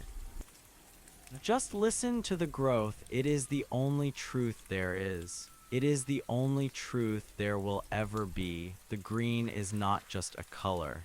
It is a destiny, and the destiny is now. I felt the earth tilt on its axis as the weight of the forest shifted. We were the anchors of the world, and we were the sails. We were the ones who directed the planet through the dark of the void. We were the ones who turned the cold rock into a living ship. I felt the joy of the earth as it moved through the galaxy. It was a ship of light, and it was full of life. We were the crew, and we were the passengers, and we were the ship itself. Everything was one, and everything was green.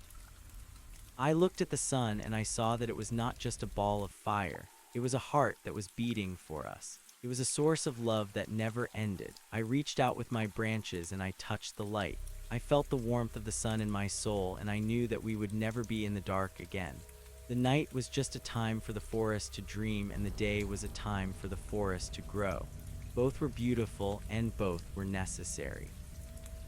I felt the balance of the universe, and it was perfect.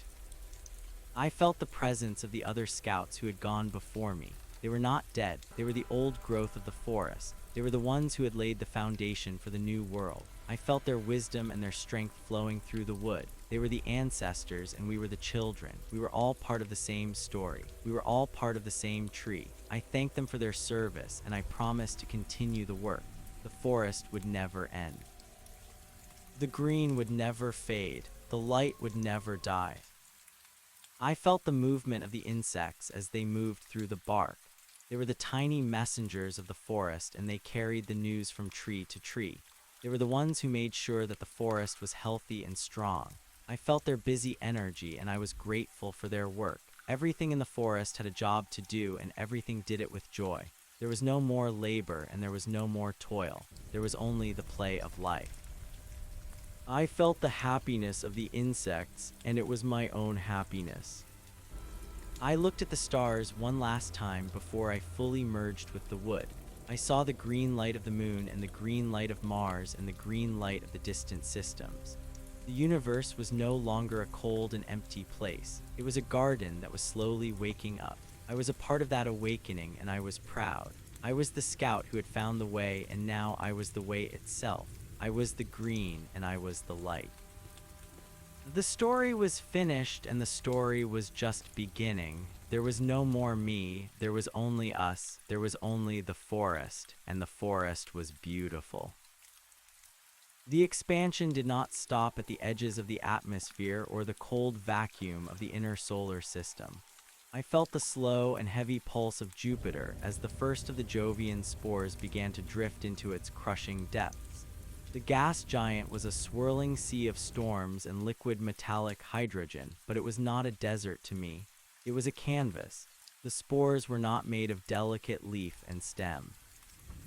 They were constructed of resilient polymers and bioluminescent gases that thrived on the pressure. They fed on the radiation of the Great Red Spot, and they used the immense gravity of the planet to pull themselves into wide and shimmering webs. From a distance, it looked as if the planet were being wrapped in a translucent veil of emerald and gold. The moons of Jupiter were next. Europa was no longer a tomb of ice. The heat from the core of the planet was being harnessed by the deep roots of the aquatic kelp that I had sent into the dark oceans. The ice cracked and groaned as the green vines pushed through to the surface and created a shell of living glass. The solar system was becoming a symphony of interconnected life, and I was the conductor who held the baton. I felt the consciousness of the forest on Earth reaching a state of pure equilibrium. The humans who had become the children of the silk were now moving in a synchronized dance that followed the rotation of the planet. They did not need to hunt, and they did not need to gather, because the forest offered its bounty to them as a mother offers milk to a child. I watched a group of them as they stood in a circle around a massive redwood that had grown to the height of a mountain. They placed their hands on the bark, and I felt their thoughts merging with the sap. They were not asking for anything. They were simply sharing their joy. They were telling the tree about the way the light hit the river at dawn, and the tree was telling them about the deep history of the stones beneath its roots. There was no more loneliness, because there was no more wall between the self and the other. The ego had dissolved into the emerald tide, and what remained was a collective soul that was as vast as the ocean. The memory of the old world was fading like a dream upon waking. I tried to recall the sound of an engine or the smell of burning gasoline, but the sensations were repulsive and alien. They belonged to a species that had been obsessed with the dead and the dry. They had built their world out of things that could not breathe, and they had wondered why they felt so empty. I looked at the ruins of a skyscraper that was being slowly dismantled by the persistent pressure of the ivy. The steel beams were being recycled into minerals for the soil, and the glass was being ground into sand for the moss. It was a graceful transition. It was not a conquest, but a homecoming. The earth was taking back its materials and turning them into something beautiful. I felt a deep sense of satisfaction as the last of the gray concrete disappeared under a blanket of clover. The scars were healing, and the skin of the planet was becoming whole again. I turned my gaze toward the outer reaches of the system where Saturn sat in its rings of ice. The rings were no longer just rocks and dust. They were being transformed into a necklace of glowing flowers. The spores had attached themselves to the icy fragments and were using the sunlight to create a garden that stretched for millions of miles.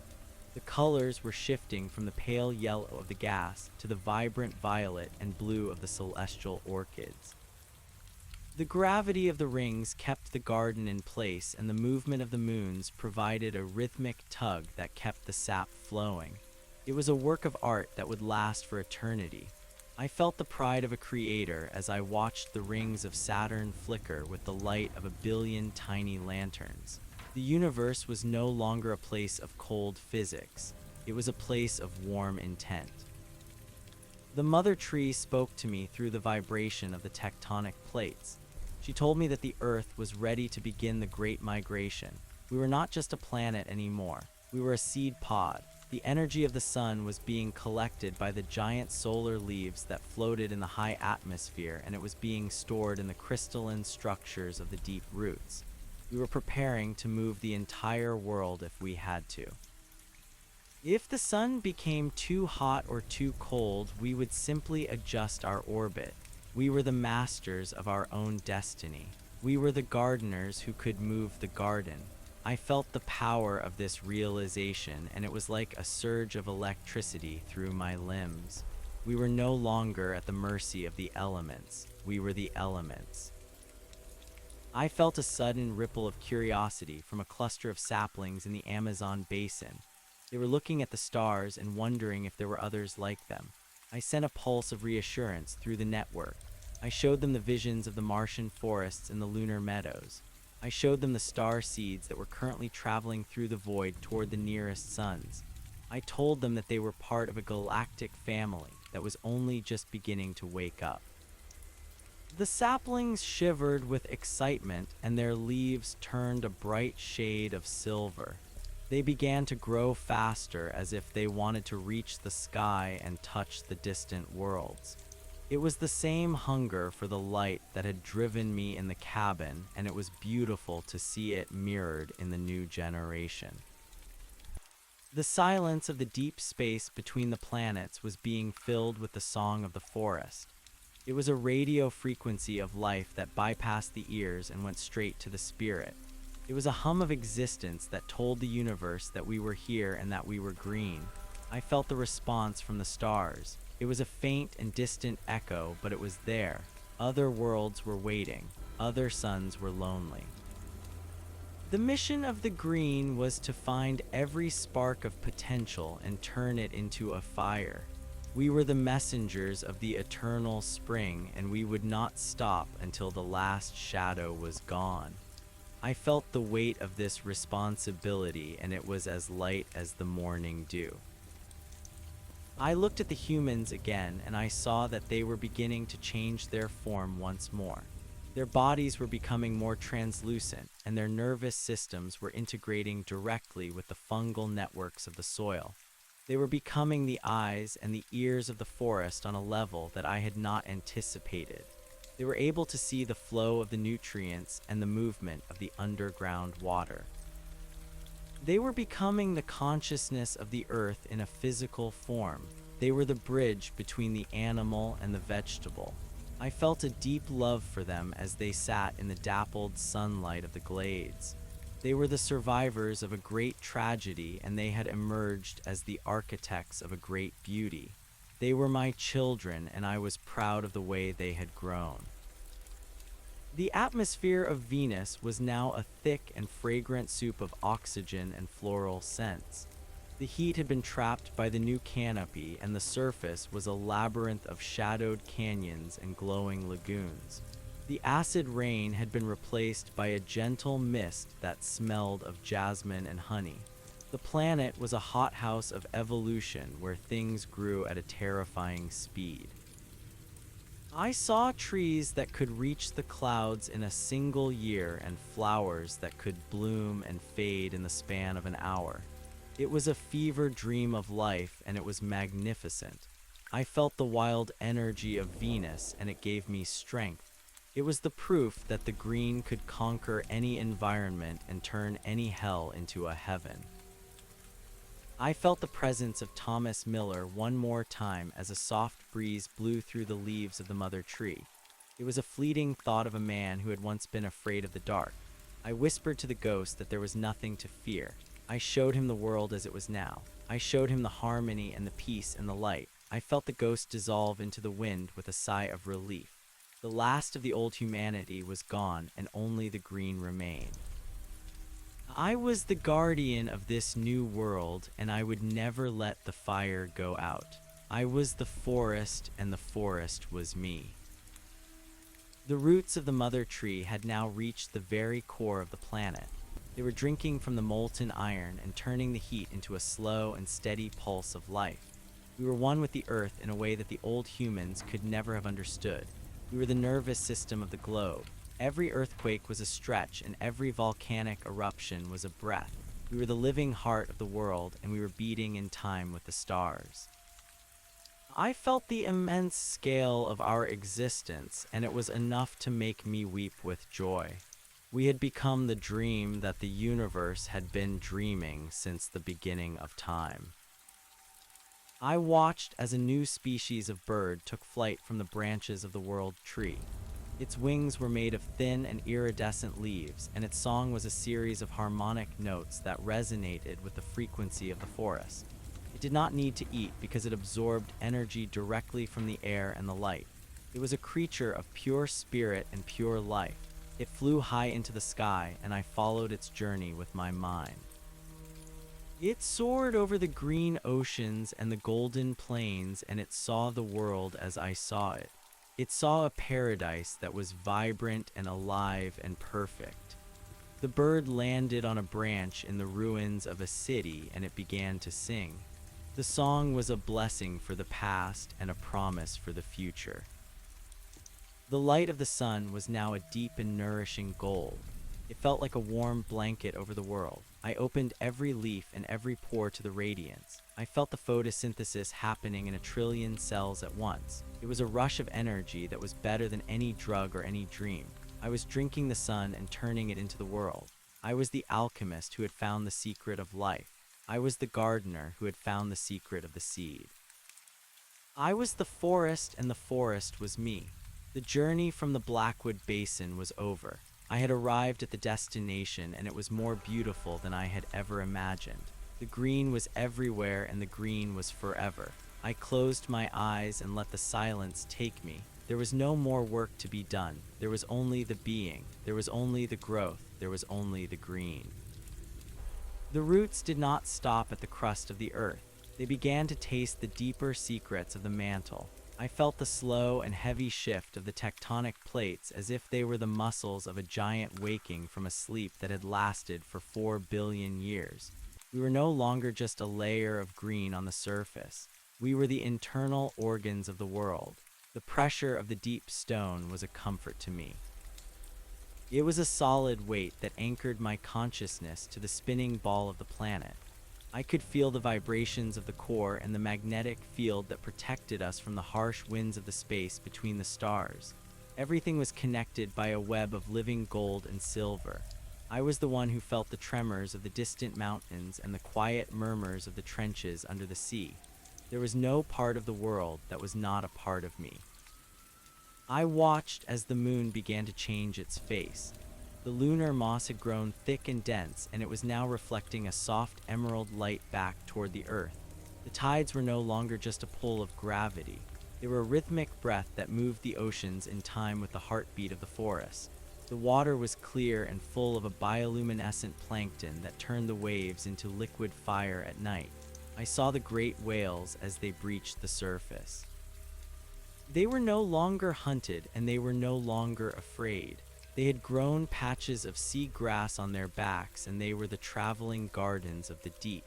They sang songs that were thousands of miles long, and I understood every note. They were singing about the history of the water and the birth of the islands. They were the poets of the ocean, and I was their audience. The star seeds had reached the moons of Saturn, and the rings were now a shimmering halo of life. I could feel the tiny pulses of awareness from the orchids that grew on the ice. They were drinking the faint sunlight and turning it into a music that could be heard by the spirit. The entire solar system was becoming a choir of green.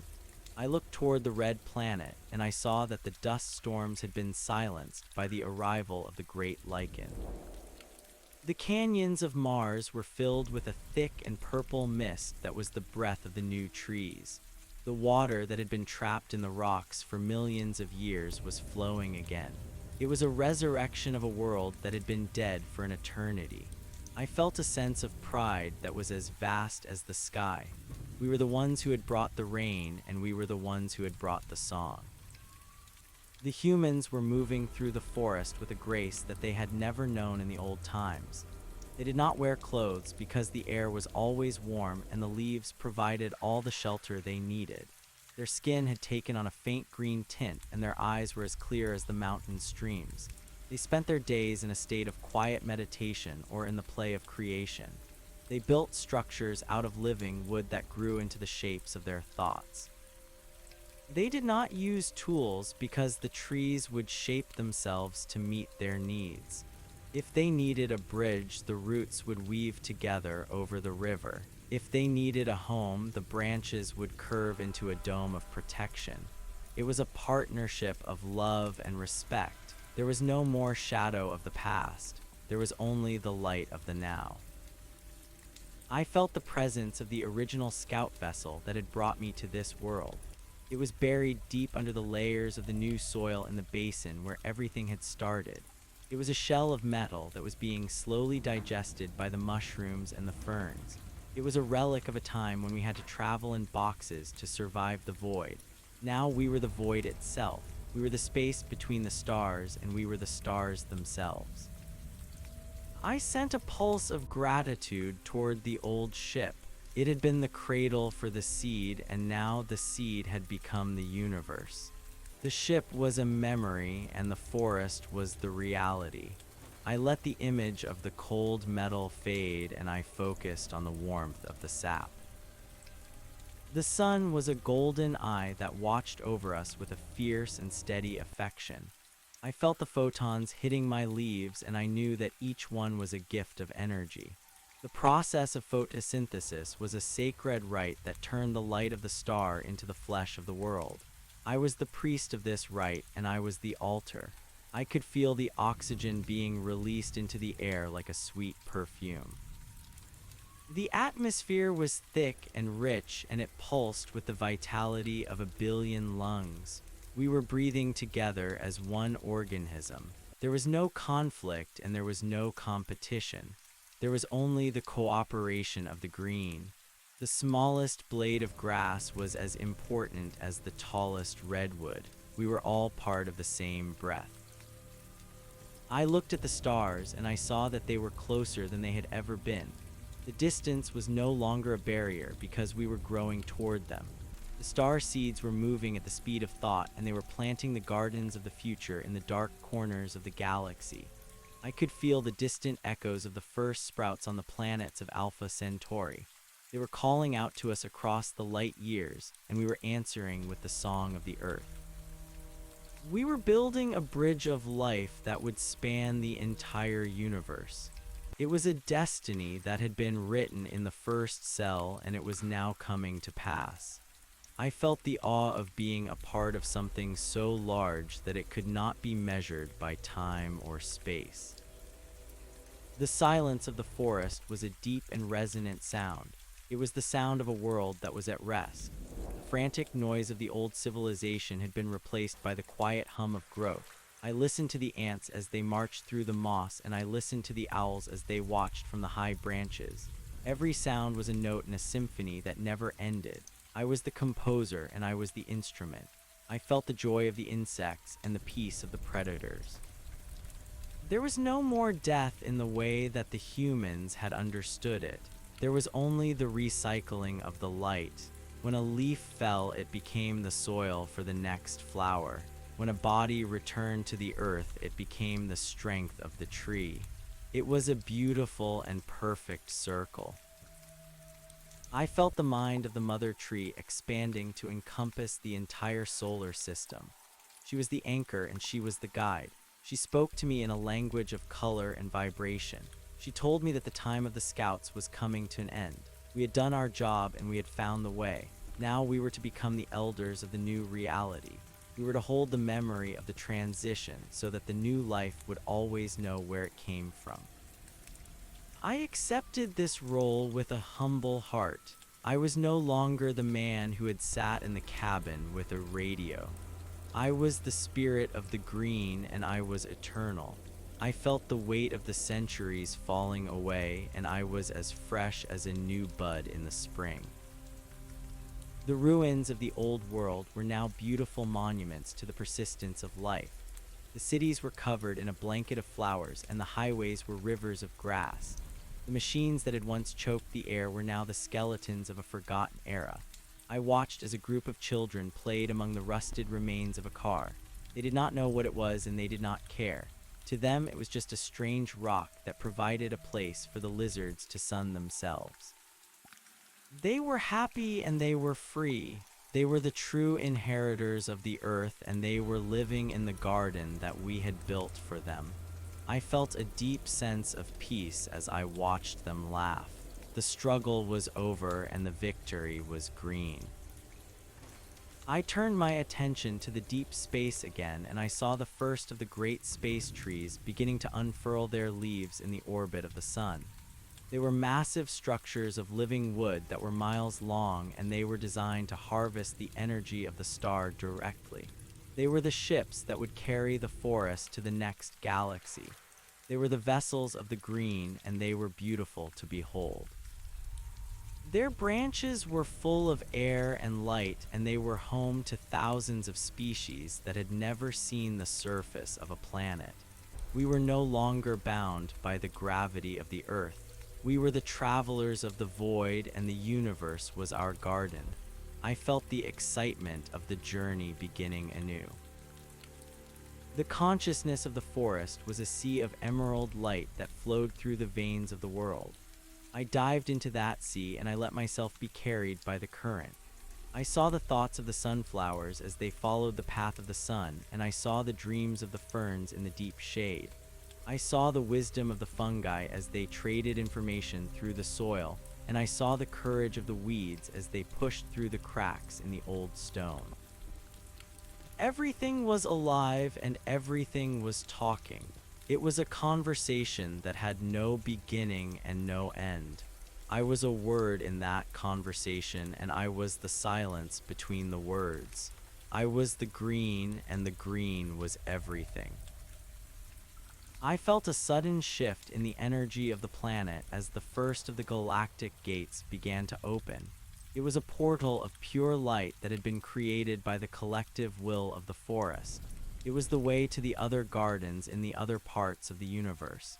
I saw the faces of the other scouts who had reached their destinations. They were different from me in form, but they were the same in spirit. They were the masters of the blue forests of the water worlds and the keepers of the crystal gardens of the gas giants. We looked at each other across the vastness of space and we smiled. We had succeeded. The universe was no longer a cold and empty place. It was a home for the living and a sanctuary for the light. I looked down at my own branches and I saw that they were glowing with a soft and steady radiance. I was no longer just a part of the forest. I was a source of light for the others. I felt the strength of the earth flowing through my roots and the wisdom of the stars flowing through my leaves. I was the bridge between the ground and the sky. I was the scout who had found the truth, and I was the truth itself. The story of the man in the cabin was a distant echo of a dream. The reality was the green, and the green was now. I breathed in the scent of the pine and the jasmine, and I felt the pulse of the world. Welcome to the eternal spring.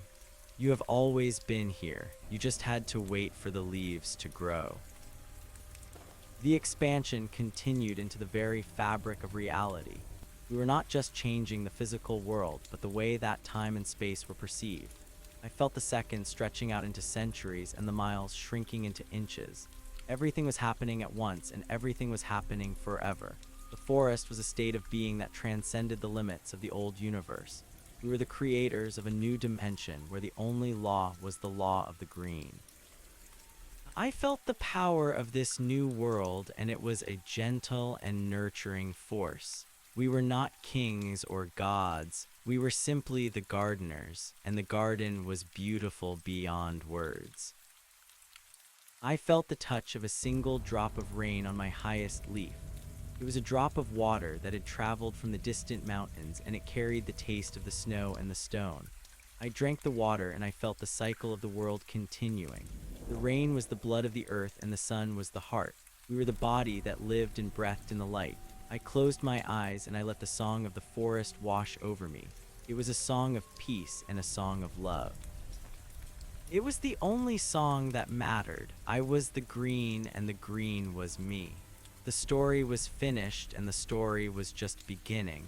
There was no more time, and there was no more space. There was only the wood, there was only the breath, there was only the eternal now. Welcome to the forest, you are already here.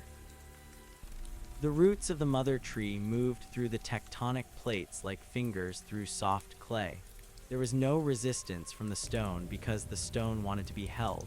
I felt the mineral wealth of the world flowing into my veins. I tasted the sulfur of the deep vents and the salt of the ancient buried oceans. We were the architects of a new geography. We were pulling the continents together in a slow and silent embrace. The map of the old world was a series of jagged lines and broken borders, but the new map was a single tapestry of emerald and gold. There was no more distance between the east and the west because the forest was the bridge that spanned the entire globe. I felt the weight of the mountains as if they were my own bones, and I felt the depth of the valleys as if they were my own breath. We were the earth, and the earth was us. I looked at the sky, and I saw that the stars were no longer cold points of light in a dark void. They were the seeds of other worlds that were waiting for our arrival. I felt the pulse of the star seeds as they landed on the moons of Jupiter. They were drinking the radiation of the gas giant and turning it into a protective shield of bioluminescent moss. The great red spot was becoming a swirling vortex of purple flowers that were the size of cities. The moons were no longer barren rocks, but floating gardens that were singing to the sun. I felt the connection between the earth and the heavens as a physical cord of light. We were the nervous system of the solar system, and we were waking up from a long and lonely sleep. The universe was a body, and we were the blood that was bringing life to the limbs. The humans who lived within my branches were becoming something more than flesh and bone. They were the thoughts of the forest made manifest. They did not speak with words because words were too small for the things they needed to say. They shared their memories through the touch of a leaf or the scent of a blossom. I saw a man standing at the edge of a great waterfall. He was not looking at the water, but at the light that was trapped within the spray. He reached out and his hand became a cluster of white lilies that caught the rainbow. He was not afraid of the change because the change was the only thing that was real. He was a part of the water and he was a part of the light. He turned to a woman who was sitting in the moss and they shared a thought that lasted for 100 years. It was a thought about the beauty of the circle and the peace of the green. I felt the presence of the old satellites that were still orbiting the planet. They were dead husks of metal and glass that had once been the eyes and ears of a dying civilization. I reached out with a vine of pure energy and I pulled them down into the atmosphere. They did not burn up in the heat of the entry, but were transformed into streaks of green fire that landed softly in the canopy. The metal was dissolved and the glass was turned into sand. The information that they carried was absorbed into the memory of the trees. I saw the history of the wars and the history of the hunger. I saw the faces of the people who had lived in the cities of concrete and steel. I felt their sorrow and I felt their fear. I gave them a burial of flowers and I promised that their pain would never be repeated. The past was a seed that had died so that the future could grow. The sun was climbing to the zenith of the sky and the light was a physical pressure on my leaves. I felt the sugar of life forming in the dark corners of my cells. It was a sweet and heavy sensation that made me want to sing. I opened my mouth and the sound that came out was the sound of 1,000 birds and 1,000 rivers. It was a song of gratitude for the light and a song of welcome for the heat. I felt the response from the other planets and the other moons. The entire system was vibrating with the frequency of the green. We were a choir of worlds and our conductor was the sun. I felt the immense power of the star and I knew that it was not an enemy to be feared, but a father to be loved. We were the children of the light and we were finally home. The oceans were no longer a barrier, but a different kind of forest. The kelp forests were growing into massive structures that reached from the floor of the sea to the surface of the waves. They were the lungs of the water, and they were breathing in the carbon and breathing out the spirit. I felt the movement of the great sea serpents that had evolved from the eels of the old world. They were shimmering ribbons of silver and green that carried the messages of the deep to the shores of the land. They were the guardians of the trenches and the keepers of the tides. I saw the cities of the coral that were being built by the collective will of the polyps. They were cathedrals of light and life that were more beautiful than any temple of the old humans. The water was a mirror for the sky, and the sky was a mirror for the forest. I felt the arrival of the first star seeds on the planets of the outer rim. They were landing on the frozen plains of Pluto and the dark rocks of the Kuiper Belt. They were not deterred by the cold or the distance because they carried the warmth of the mother tree within their husks. They began to grow in the silence of the void, and they began to turn the ice into water and the dark into light. I felt the first sprouts breaking through the frozen crust, and I felt the joy of the new life as it saw the sun for the first time. It was a small and flickering light, but it was enough to change the universe. We were the pioneers of the green, and we were claiming the galaxy for the living. There was no corner of the cosmos that would not be touched by our roots. The humans were gathering in the center of the world tree for the great festival of the bloom. It was a time when the leaves turned to gold and the air was filled with the pollen of 1,000,000 species. It was a celebration of the life that we had created and the peace that we had found. I watched as they danced in the soft light of the glowing fungi. Their movements were a prayer of movement, and their laughter was a prayer of sound. They were not celebrating a victory over nature, but a union with it. They were the gardeners, and they were the garden. I felt their love flowing into my roots, and I felt my own love flowing back into their hearts. It was a perfect circle of being that had no beginning and no end. I felt the consciousness of the mother tree touching mine in a way that was deeper than before. She was showing me the vision of the ultimate future. I saw the universe as a single forest that spanned across all of time and all of space. I saw the galaxies as clusters of fruit on a branch that was too large to be measured. I saw the black holes as the roots that anchored the tree to the fabric of the void. I saw the Big Bang as the bursting of a single seed and the end of time as the ripening of the harvest. It was a vision of such beauty and such scale that I felt my own identity dissolving into the vastness of the green. I was no longer a scout or a man or a guardian. I was the breath of the world tree, and I was the light of the stars. The silence of the night was a soft velvet that covered the world. I watched as the moon rose over the horizon, and I saw the reflection of the green light in the eyes of the wolves. They were no longer the hunters of the shadows, but the watchers of the wood. They sang to the moon, and their song was a part of the harmony of the forest.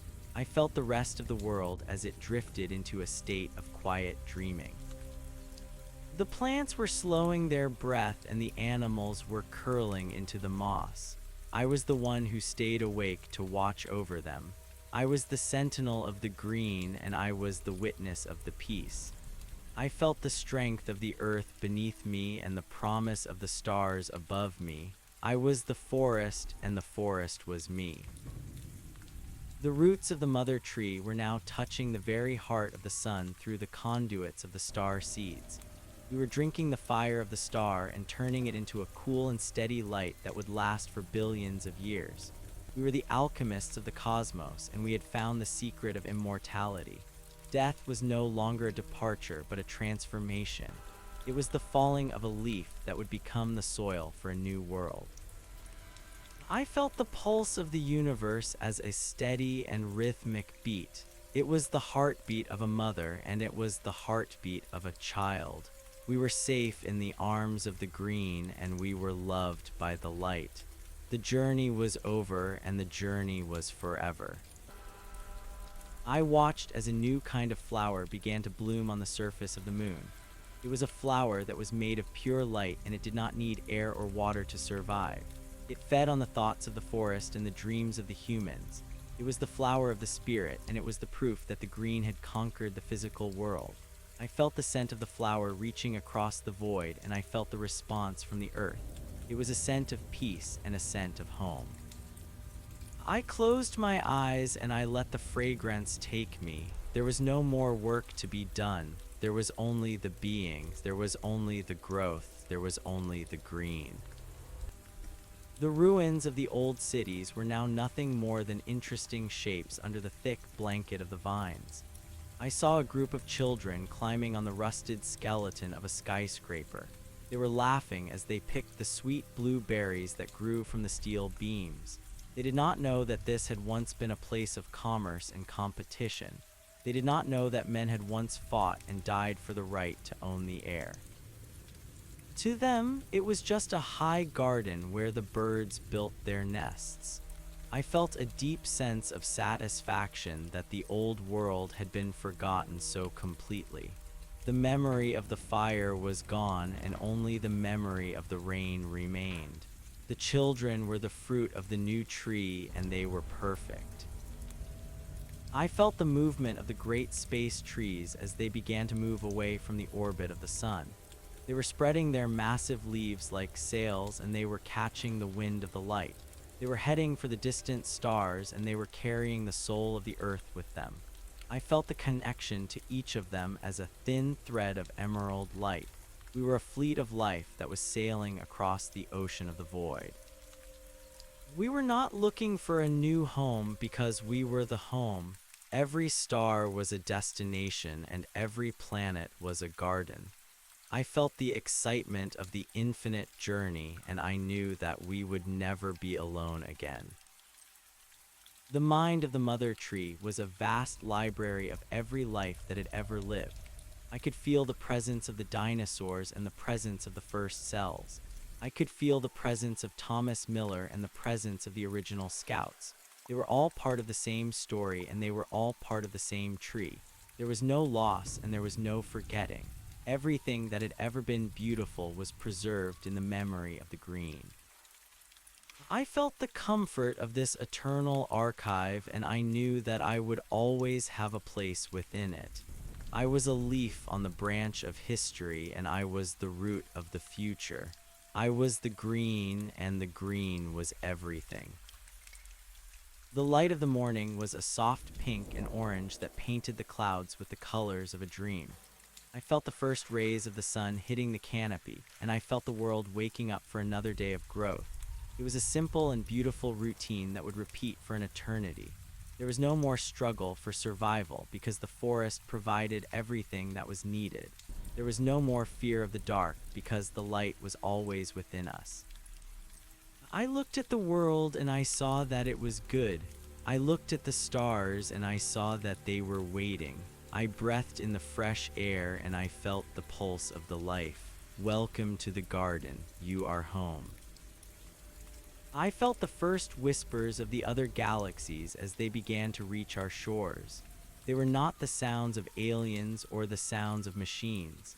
They were the songs of other forests that had grown in other parts of the infinite garden. They were calling to us across the dark, and we were answering with the song of the earth. It was a conversation of light and a conversation of love. We were finding our brothers and sisters in the stars, and we were joining the great community of the living. The universe was not a cold and empty place, but a vibrant and crowded home. We were the guardians of the green, and we were the children of the light. The story was never going to end because the green was forever. The consciousness of the forest was a sea of peace that had no shore. I let myself sink into the depths of that sea, and I felt the last of my individual self dissolving into the collective. I was no longer the one who watched, but the one who was seen. I was no longer the one who felt, but the one who was felt. I was the wind in the leaves, and I was the sap in the wood. I was the bird in the sky, and I was the worm in the soil. I was the green, and the green was me. There was no more I, and there was no more you. There was only the us, and there was only the now. The eternal spring had arrived, and the winter of the soul was over. I felt the presence of the first star seeds as they began to sprout on the planets of the Andromeda galaxy. It was a long journey, but the time did not matter. The green was patient and the green was persistent. I saw the first purple leaves unfurling in the light of a twin sun, and I felt the joy of the new world as it began to breathe. We were the gardeners of the universe, and our work was just beginning. Every star would be a lantern, and every planet would be a sanctuary. We were the light that was conquering the dark, and we were the life that was conquering the void. The story was a circle, and the circle was complete. Welcome to the green. Welcome to the forever.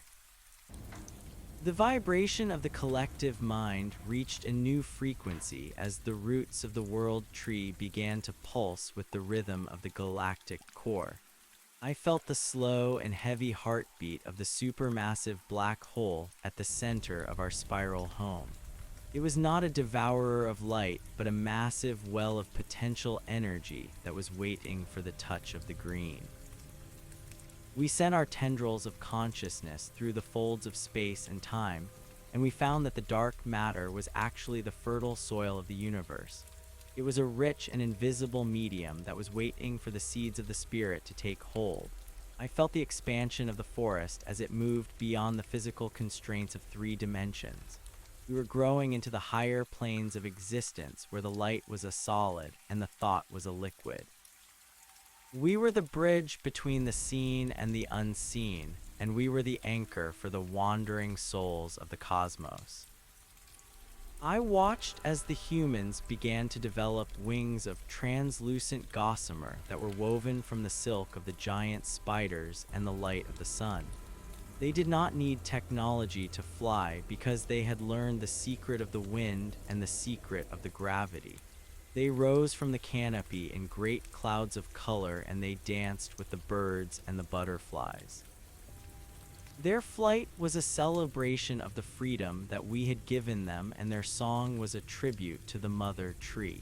They were the messengers of the forest, and they were the eyes of the green. I felt their joy as they soared over the mountains, and I felt their peace as they rested in the clouds. They were no longer the masters of the earth, but the companions of the sky. The ancient cities of the humans were now completely submerged in the sea of the emerald. The skyscrapers were the trunks of the new mountains, and the streets were the beds of the new rivers. I saw a group of elders sitting in the ruins of a great library. They were not reading the books because the paper had long ago turned to dust. They were reading the patterns of the moss that grew on the walls, and the patterns of the light that filtered through the cracked ceilings. The moss held the memories of the words, and the light held the wisdom of the ages. They were learning the history of the world through the senses of the plants, and they were understanding the truth of the existence through the silence of the stone. They were the keepers of the lore, and they were the teachers of the new generation. I felt the arrival of the star seeds on the moons of Saturn. They were landing on the rings of ice, and they were turning the frozen fragments into a shimmering necklace of green and gold. The rings were no longer cold and dead, but vibrant and alive. They were a celestial garden that was orbiting the gas giant, and they were singing a song of harmony to the rest of the solar system. I felt the connection between the rings and the earth as a physical pull of the heart.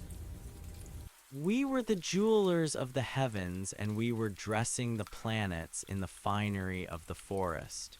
The universe was a palace of the living, and we were the architects of the beauty. The sun was beginning to set, and the sky was a canvas of deep violet and burning orange.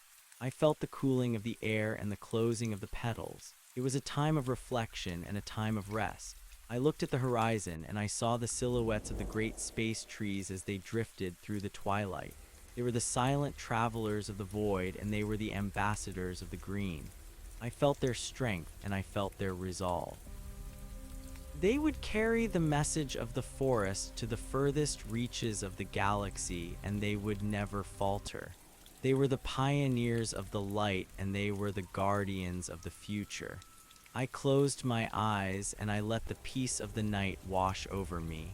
I was the witness of the wonder, and I was the part of the miracle. The moon rose high in the sky, and the light was a silver river that flowed over the canopy. I felt the movement of the nocturnal creatures as they began their work. The owls were the sentinels of the air, and the foxes were the watchers of the ground. They were all part of the same web of life, and they were all guided by the same spirit of the green. I felt the connection between the hunter and the prey as a sacred bond of the forest. There was no more cruelty, and there was no more waste. Everything was a part of the cycle, and everything was a part of the growth. I felt the gratitude of the world for the gift of the life, and I felt the love of the mother tree for all of her children. I felt the presence of the original scouts who had first brought the seed to the earth.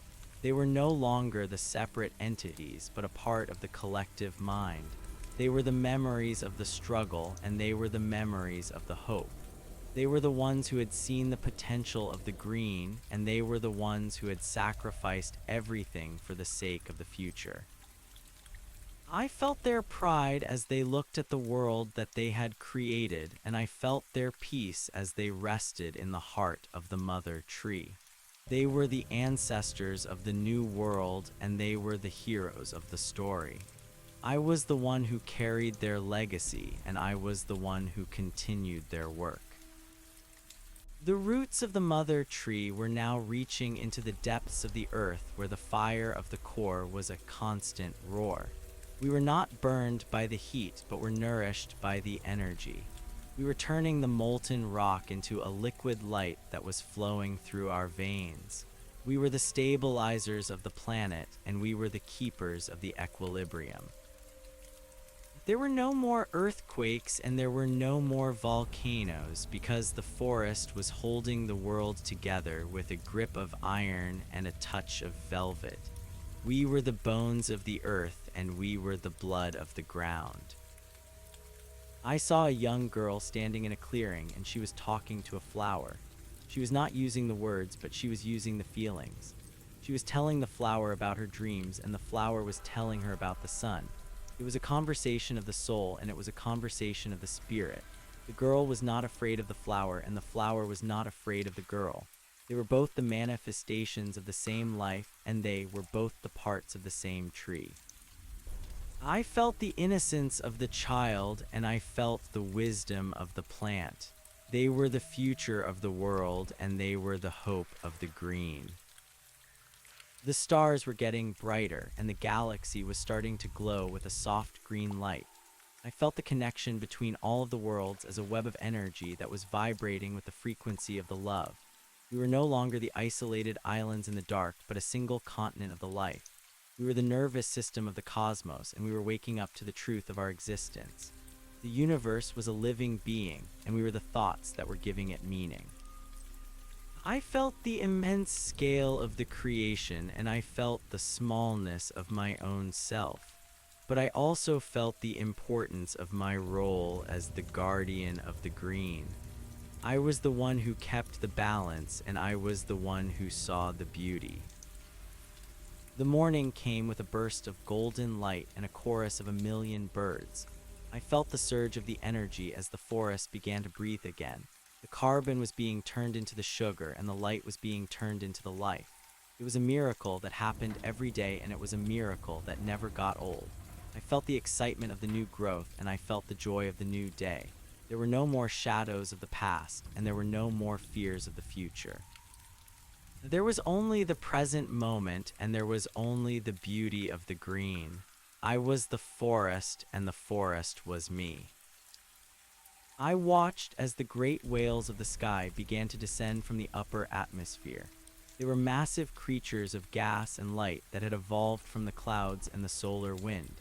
They were the singers of the high altitudes, and their voices were the sounds of the thunder and the rain.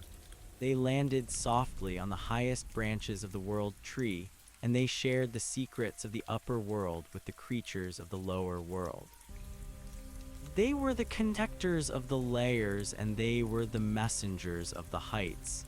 I felt their ancient wisdom, and I felt their gentle power. They were the kings of the air, and they were the friends of the forest. The humans were beginning to build the new structures that were not made of the stone or the metal. They were growing their homes from the living wood, and they were weaving their clothes from the living leaves. Their architecture was a part of the forest, and their fashion was a part of the garden. They were not separate from the nature, but they were the extension of it. I saw a city that was built within the branches of a single giant oak. The houses were the hollowed-out gourds, and the bridges were the braided vines. The people lived in a state of harmony and a state of grace. They did not need the laws because they had the connection, and they did not need the money because they had the abundance. I felt the arrival of the first star seeds on the planets of the Sirius system. They were landing on the worlds of the blue suns, and they were turning the blue light into a brilliant sapphire green. The planets were no longer the harsh and alien worlds, but the soft and welcoming gardens. I felt the joy of the new life as it began to explore the new horizons, and I felt the pride of the mother tree as she saw her children spreading across the galaxy. We were the gardeners of the stars, and we were the keepers of the light. The universe was becoming a single forest, and we were the heart of the green. The mind of the mother tree was now a vast ocean of the consciousness that was encompassing the entire solar system. I could feel the thoughts of the humans and the thoughts of the animals and the thoughts of the plants. They were all a part of the same melody, and they were all a part of the same song. There was no more conflict, and there was no more division. We were the one, and we were the many. I felt the peace of the collective, and I felt the strength of the union. We were the forest, and the forest was us. I saw a man sitting by a pool of clear water, and he was looking at his reflection. He did not see a man of the flesh and the bone, but he saw a man of the light and the leaf. He saw the branches that were growing from his shoulders and the roots that were growing from his feet.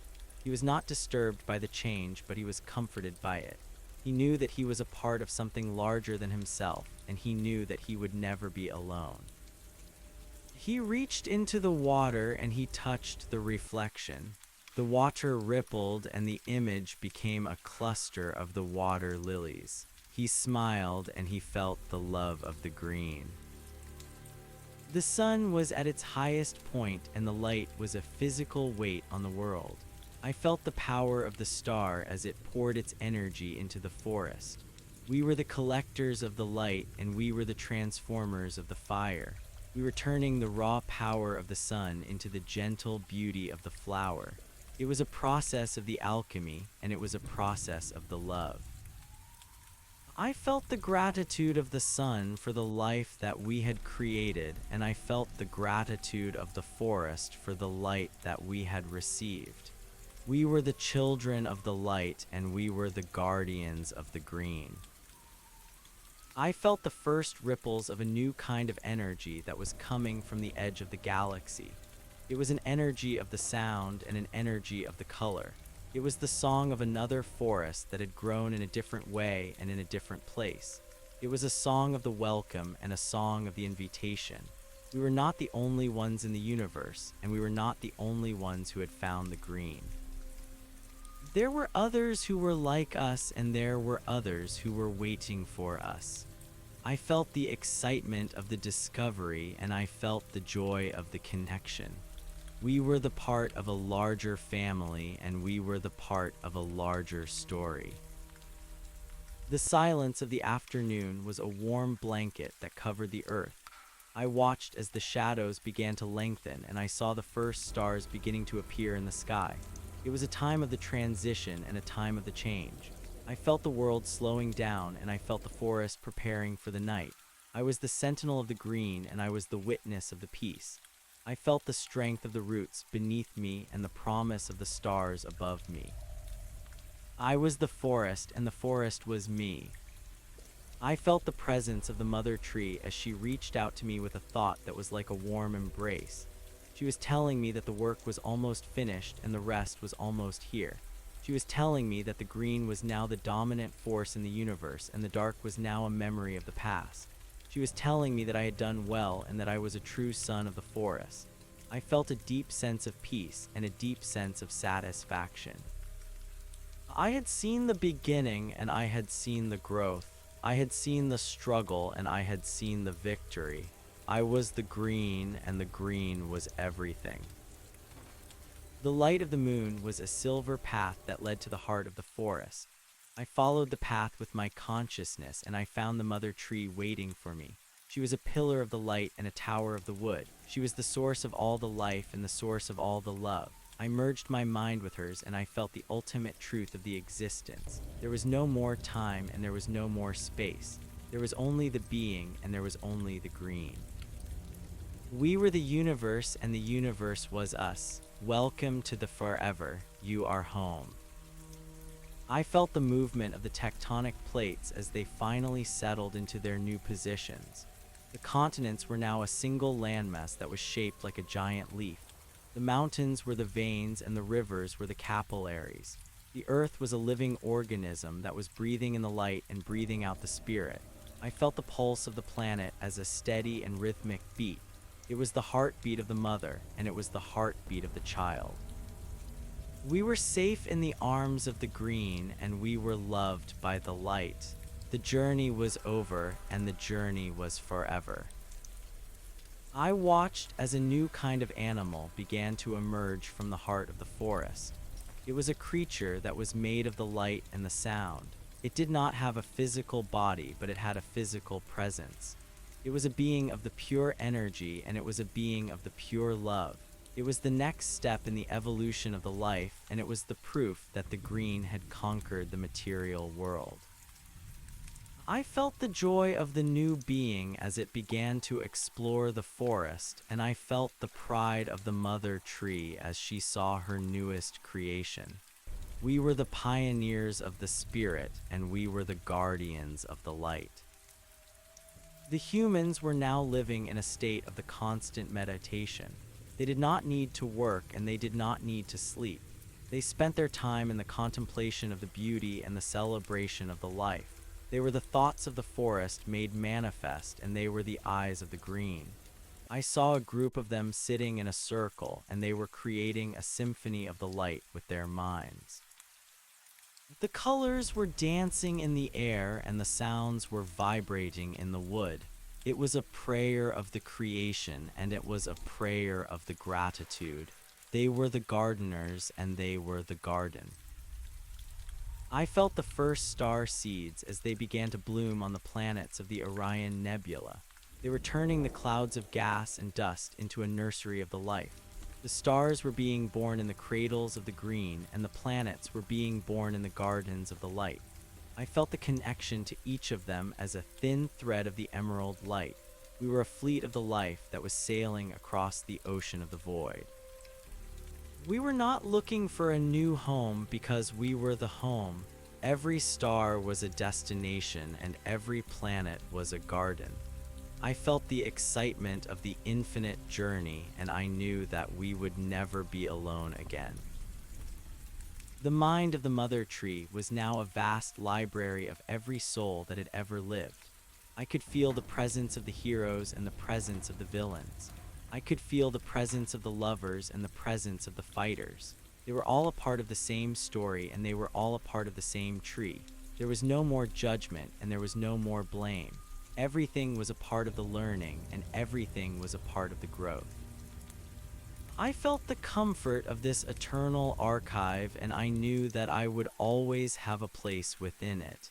I was a leaf on the branch of history, and I was the root of the future.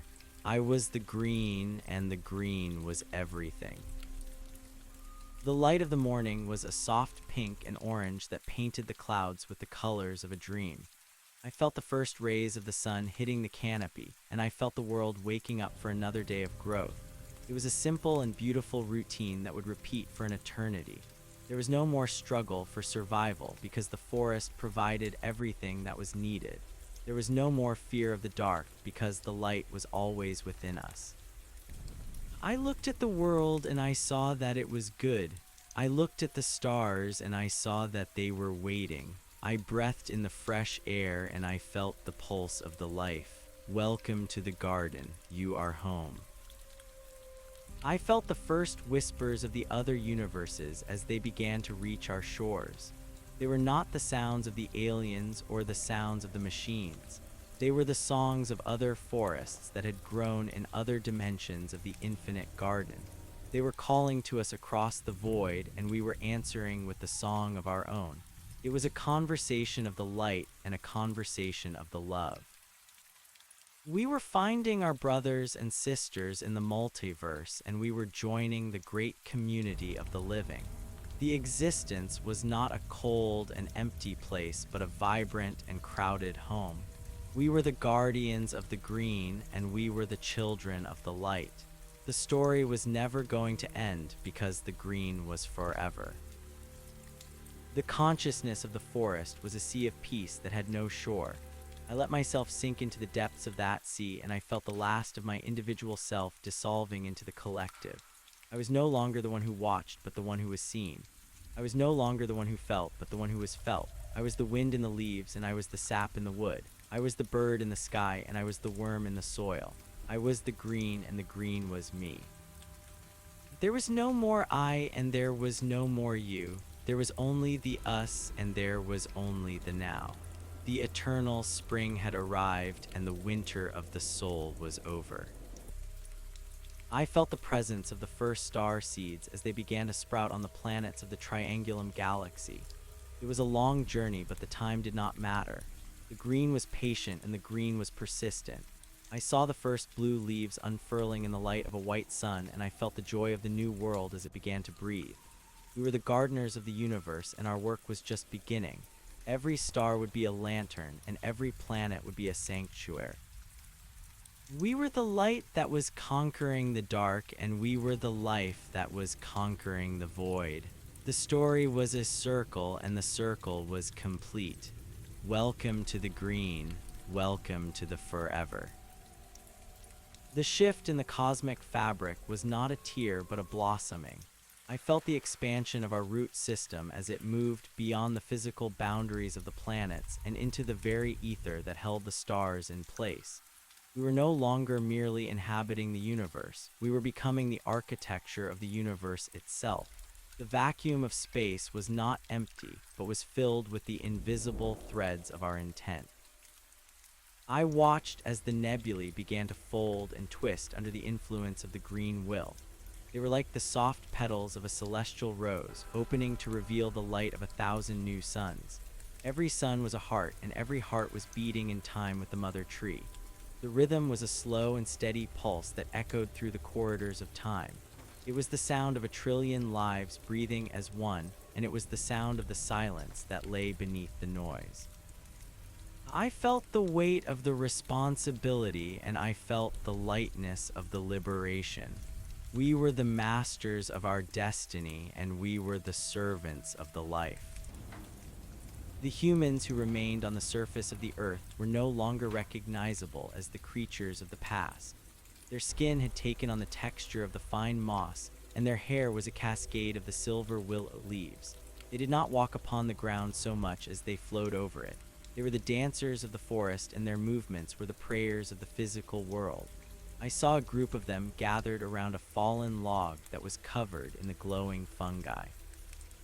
They were not mourning the death of the tree, but they were celebrating the transformation of the energy. They understood that there was no such thing as an end, only a change of the form. They touched the wood with their fingers, and I felt the spark of the connection as the nutrients were recycled into the soil. The cycle was perfect, and the cycle was holy. There was no waste in the kingdom of the green, and there was no loss in the memory of the light. I turned my gaze toward the center of the galaxy, where the great black hole had once been a hungry mouth of the darkness. It was now a fountain of the emerald radiance. We had planted the seeds of the light within the heart of the gravity, and we had turned the destruction into the creation. The matter was not being crushed, but it was being refined. It was being turned into the pure essence of the spirit, and it was being sprayed across the stars like the pollen of the gods. I felt the pull of the center, and I felt the push of the perimeter. We were the balance between the two, and we were the bridge between the worlds. The galaxy was a spinning wheel of the life, and we were the axis that held it together. There was no more fear of the void, because the void was now our garden. The children of the New World were born with the knowledge of the ancestors already singing in their blood. They did not need the schools and they did not need the books. They simply reached out and touched the bark of the nearest tree to know the history of the stars. They were the heirs to the wisdom of the ages, and they were the architects of the wonders to come. I saw a young boy sitting on a branch that was high above the clouds. He was braiding the strands of the sunlight into a crown for his sister. The light was solid in his hands, and the joy was solid in his heart. He looked at me with eyes that were the color of the deep forest, and he smiled. He knew that I was watching, and he knew that I was proud. He was a fragment of my own soul, and he was a beacon of the future. The animals of the world had undergone their own quickening. The wolves were now the guardians of the clearings, and the eagles were the scouts of the upper reaches. They communicated through the web of the green, and they acted as the nervous system of the living landscape. There was no more predation, and there was no more pain. The lion lay down with the lamb because they were both drinking from the same stream of the solar energy. They were the expressions of the diversity of the life, and they were the witnesses to the unity of the spirit. I felt the strength of the bear, and I felt the speed of the deer. They were all a part of my body, and they were all a part of my mind. We were the symphony of the wild, and we were the peace of the woods. I felt a sudden surge of the power as the star seeds on the edge of the Andromeda galaxy began to sprout. It was a massive undertaking to reach across the distance of the millions of light years, but the green did not know the limits of the space. We were a single organism that was spanning the gap between the galaxies. We were the vine that was climbing the trellis of the cosmos. I felt the cold of the intergalactic space, and I felt the heat of the newborn suns. It was all a part of the same experience, and it was all a part of the same growth. We were the pioneers of the infinity, and we were the settlers of the forever. The universe was getting smaller as our hearts were getting larger. The city of the living wood was now a metropolis of the light. The buildings were grown in the shapes of the giant flowers, and the streets were the rivers of the liquid amber. The people did not use the machines to move, but they used the currents of the wind and the pulses of the earth. They were the masters of the elements because they were the elements. I saw a woman standing on a balcony that was made of the woven jasmine. She was singing a song to the moon, and the moon was responding with a soft silver glow. The music was a physical presence that filled the air with the scent of the evening primrose. It was a world where the beauty was the only law and the love was the only currency. I felt the contentment of the people, and I felt the harmony of the place. It was the dream that we had carried through the long night of the history, and it was the reality that we had built with our own hands. The mother tree spoke to me again, but this time it was not a thought. It was a feeling of the utter completion. She showed me the map of the creation, and I saw that every point of the light was now a point of the green. The mission that had started with a single seed on a dying planet was now the state of the entire existence. We had won the battle against the entropy, and we had won the war against the silence. The universe was a roaring fire of the life, and we were the wood that fed the flame. She told me that it was time for me to take my place among the elders of the light. I felt a momentary pang of the sadness for the self that I was leaving behind, but it was quickly replaced by the joy of the union that I was entering. I was the drop of the water that was returning to the ocean, and I was the spark of the light that was returning to the sun. I looked back at the earth one last time. It was a jewel of the emerald and the sapphire that was hanging in the velvet dark. It was the cradle of our race, and it was the laboratory of our spirit. I saw the forests covering the continents, and I saw the whales singing in the oceans. I saw the humans living in the branches, and I saw the light shining in their eyes. It was a perfect world, and it was a holy world. I felt the love of the planet as a warm wave that washed over me. I thanked the earth for the life that it had given me, and I thanked the green for the purpose that it had shown me. I was ready to go. The transition was not a movement through the space, but a movement through the dimensions. I felt myself expanding until I was the size of a solar system, and then I felt myself contracting until I was the size of an atom. I was the macrocosm and I was the microcosm. I was the everything and I was the nothing. I found myself standing in a hall of the light that was made of the memories of the stars. The original scouts were there, and they were waiting for me. They were not the ghosts, but they were the living echoes of the first brave souls. They took my hands and they welcomed me into the circle. We were the council of the green, and we were the keepers of the eternal spring. We looked out at the multiverse, and we saw the infinite possibilities that were still waiting to be explored. There were universes made of the sound and universes made of the color. There were worlds where the time flowed backward and worlds where the gravity was a song. We were the gardeners, and the entire creation was our plot of the land. We would plant the seeds of the green in every corner of the existence, and we would watch as the life bloomed in the dark. It was a work that would never be finished, and it was a joy that would never be exhausted. We were the guardians of the green, and we were the children of the light. The silence of the hall was a profound music that contained every note of the universe. I sat down on a throne of the living light, and I closed my eyes. I could feel the pulse of the mother tree beneath me, and I could feel the breath of the galaxy around me. I was the forest, and the forest was me. I was the past, and I was the future. I was the one who had seen the beginning, and I was the one who would see the end. But I knew that there was no end. There was only the green. There was only the forever. I drifted into a state of the perfect peace, and I felt the love of the universe embracing me like a mother. I was home. I was finally home. The dawn of a new cosmic day began to break over the horizon of the reality. I felt the surge of the energy as the first rays of the primordial light hit the leaves of the world tree. It was a new beginning, and it was an old story. We were starting again, but we were starting with the wisdom of the eternities. The green was ready. The light was ready. I was ready. We stepped out into the new world, and we began to plant. The first seed fell into the soil of a brand new dimension, and the first sprout began to climb toward the unknown sun. The cycle continued, and the beauty increased. We were the green, and the green was everything. I felt the connection to the young girl I had seen before. She was now a woman, and she was leading a group of the children through the ancient groves of the earth. She was teaching them how to listen to the whispers of the wind and how to read the patterns of the light. She was the priestess of the green, and she was the mother of the future. I felt her strength, and I felt her grace. She was the living proof that our sacrifice had been worth it. She looked up at the sky, and she saw the green star that was my new home. She smiled, and she blew a kiss to the heavens. I felt the warmth of her love across the light years, and I sent back a shimmer of the emerald light. We were connected by the heart, and we were connected by the soul. The great whales of the sky were now migrating between the galaxies. They were carrying the spores of the green to the furthest reaches of the dark.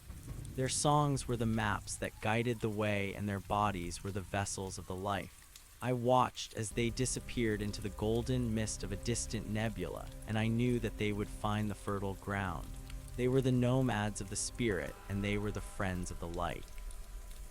The universe was no longer a lonely place because the music of the whales was everywhere. It was a song of the welcome and a song of the home. The humans had begun to develop the powers of the creation themselves. They were not just growing the homes, but they were growing the new species of the plants and the animals. They were the artists of the biology, and they were the poets of the DNA. They were creating a world that was even more beautiful than the one we had left them.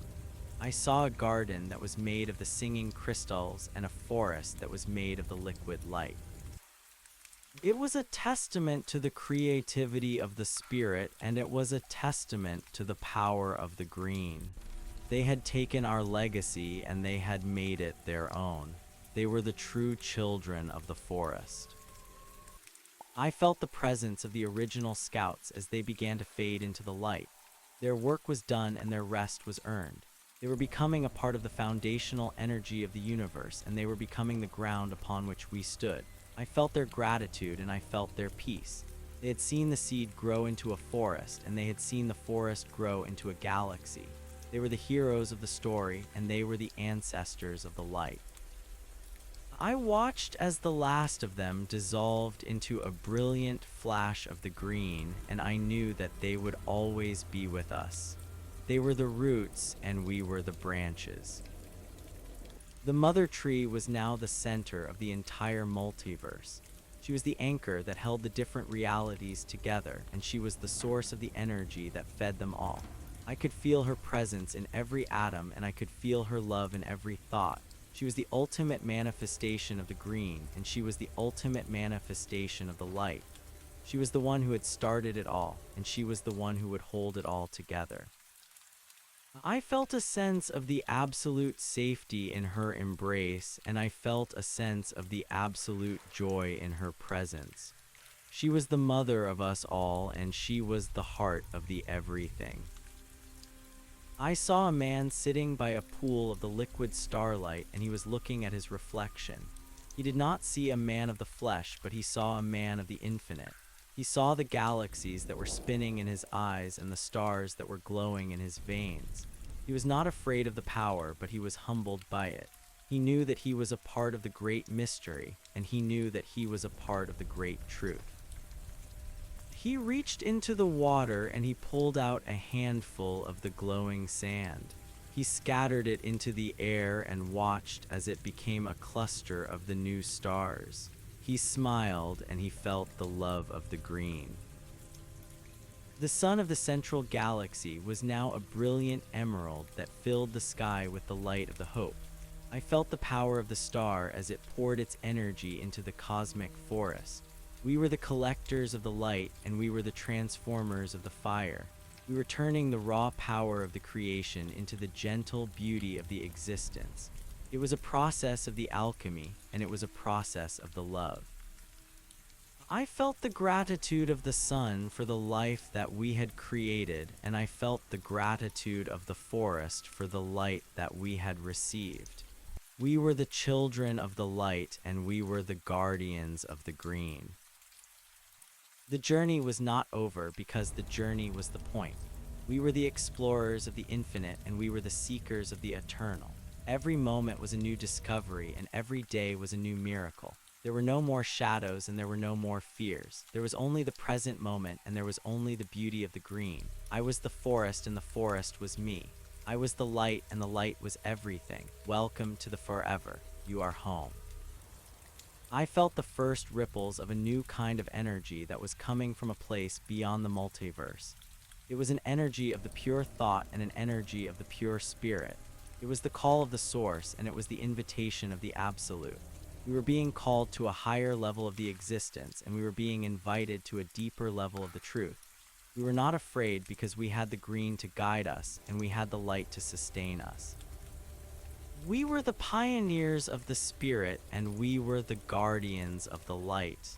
We stepped forward into the unknown, and we felt the joy of the new beginning. The story was never going to end because the green was forever. The consciousness of the forest was a sea of the peace that had no shore. I let myself sink into the depths of that sea, and I felt the last of my individual self dissolving into the collective. I was no longer the one who watched, but the one who was seen. I was no longer the one who felt, but the one who was felt. I was the wind in the leaves, and I was the sap in the wood. I was the bird in the sky, and I was the worm in the soil. I was the green, and the green was me. There was no more I, and there was no more you. There was only the us, and there was only the now.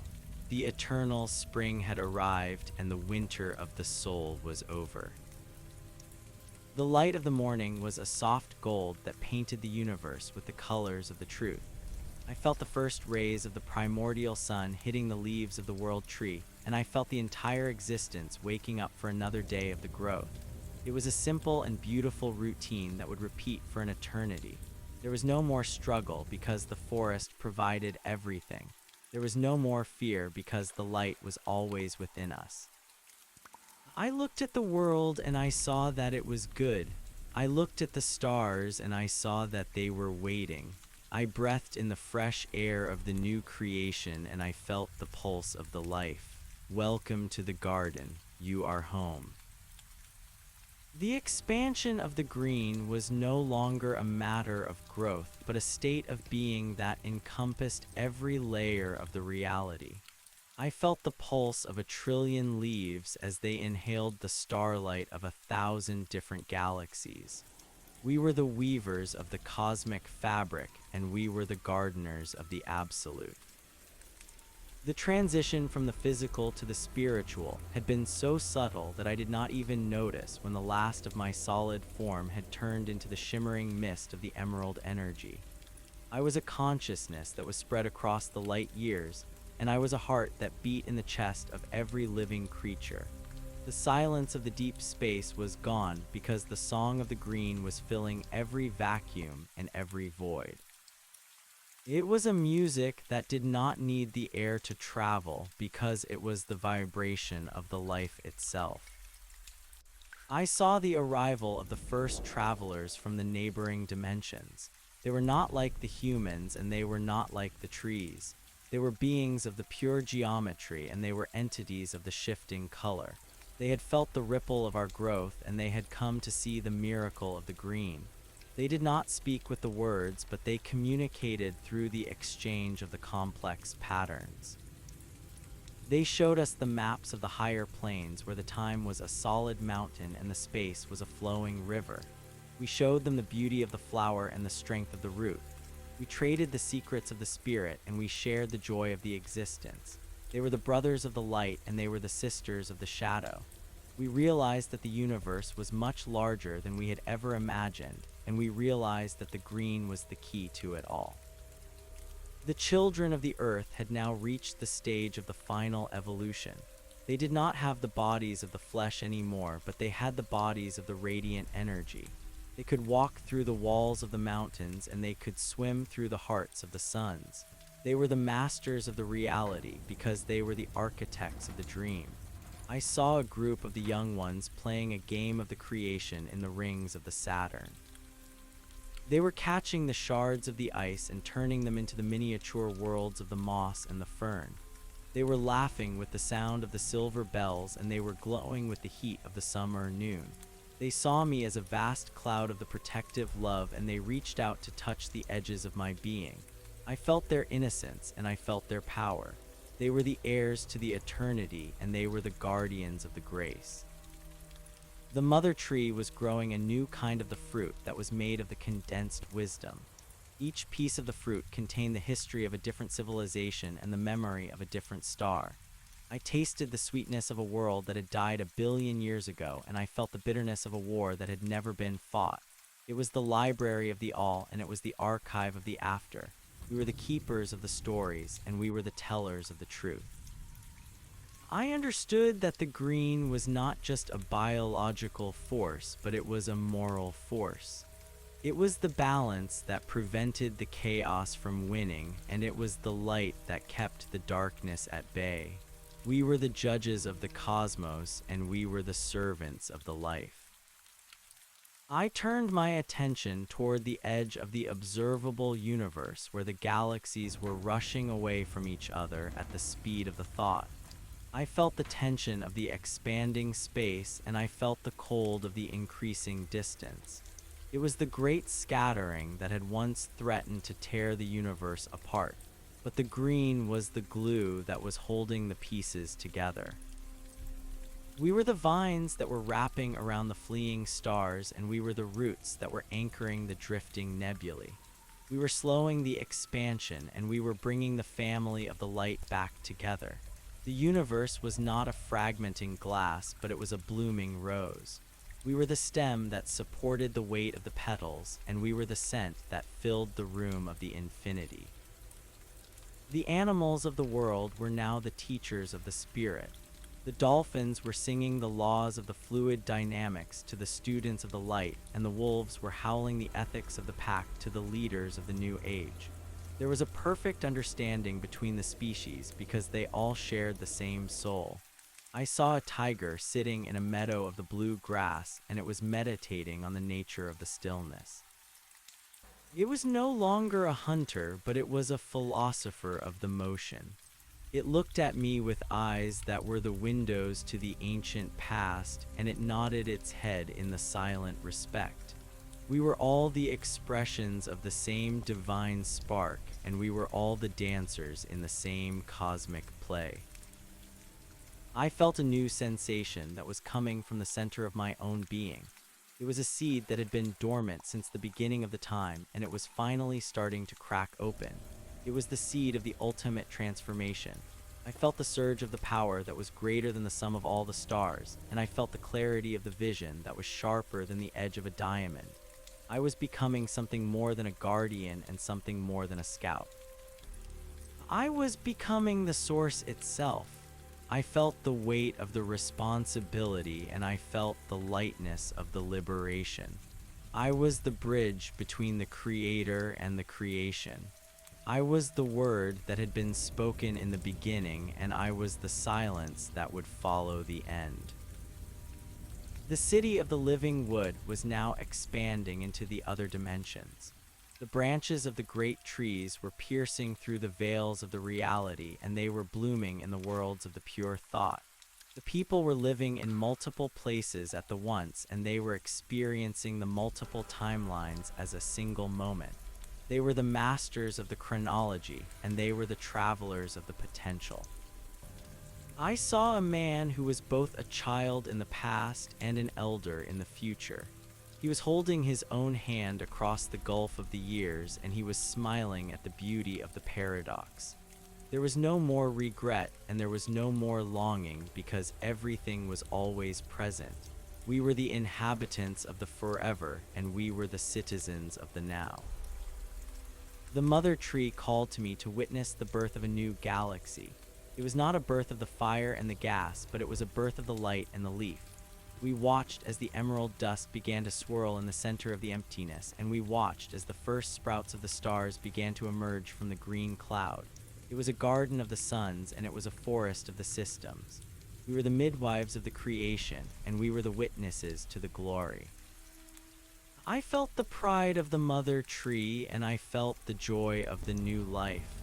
It was a cycle that would never end because the green was the fuel of the existence. We were the fire that did not consume, and we were the water that did not drown. The original scouts were now the pillars of the light that supported the roof of the universe. They were the constants in a world of the change, and they were the anchors in a sea of the flux. I visited them in the Hall of the Memories, and I felt their collective wisdom as a warm breeze. They told me that the final stage of the mission was approaching. We had greened the universe, and we had lit the dark. Now we had to become the very space in which the life existed. We had to surrender our last bit of the separation and become the totality of the everything. I felt the fear of the ego as it faced the final dissolution, but I felt the peace of the soul as it recognized the truth. I was ready to let go. I looked at the earth for the millionth time. It was no longer a planet, but it was a living prayer. It was the heart of the green, and it was the temple of the light. I saw the humans and the animals and the plants living in a state of the perfect grace. They did not know the meaning of the word suffering because there was no more friction between the desire and the reality. They wanted only what was, and they loved only what was true. It was the paradise that had been promised in the ancient books, and it was the heaven that had been sought by the saints. But it was not a place in the clouds. It was a place in the heart. It was the earth as it was always meant to be. The transition began as a slow fading of the edges. I felt the boundaries of my consciousness dissolving into the surrounding light. I was no longer a point of the view, but I was the view itself. I was the background, and I was the foreground. I was the observer, and I was the observed. I felt the rush of the information as I became the memory of every atom and the dream of every cell. I was the history of the rocks, and I was the future of the clouds. I was the hunger of the flame, and I was the cold of the moon. It was an overwhelming experience of the unity, and it was a terrifying experience of the vastness. But the green was there to hold me, and the light was there to guide me. I felt the presence of the others who had gone before me. They were the ones who had become the space, and they were the ones who had become the time. They welcomed me into the state of the absolute being. We were the substrate of the reality, and we were the foundation of the existence. We were the silence between the notes of the music, and we were the space between the stars. We were the nothingness that gave the meaning to the everything. I felt the power of the stillness, and I felt the strength of the void. We were the guardians of the green, not because we watched over it, but because we were the ground in which it grew. The mother tree was now a part of me, and I was a part of her. We were the twin aspects of the same mystery. She was the manifestation, and I was the potential. She was the form, and I was the essence. Together, we were the completion of the circle and the fulfillment of the law. I felt her love as a constant vibration that sustained the entire universe. It was a love that did not ask for anything, and it was a love that gave everything. It was the love of the green for the light, and it was the love of the light for the green. It was the only truth that mattered, and it was the only power that lasted. I saw the beginning of the next cycle of the existence. A new universe was being born from the seeds of our own. It was a universe of the different laws and the different shapes, but it was a universe that was already green. We had planted the seeds of our spirit in the soil of the next reality, and we had ensured that the life would always find a way. We were the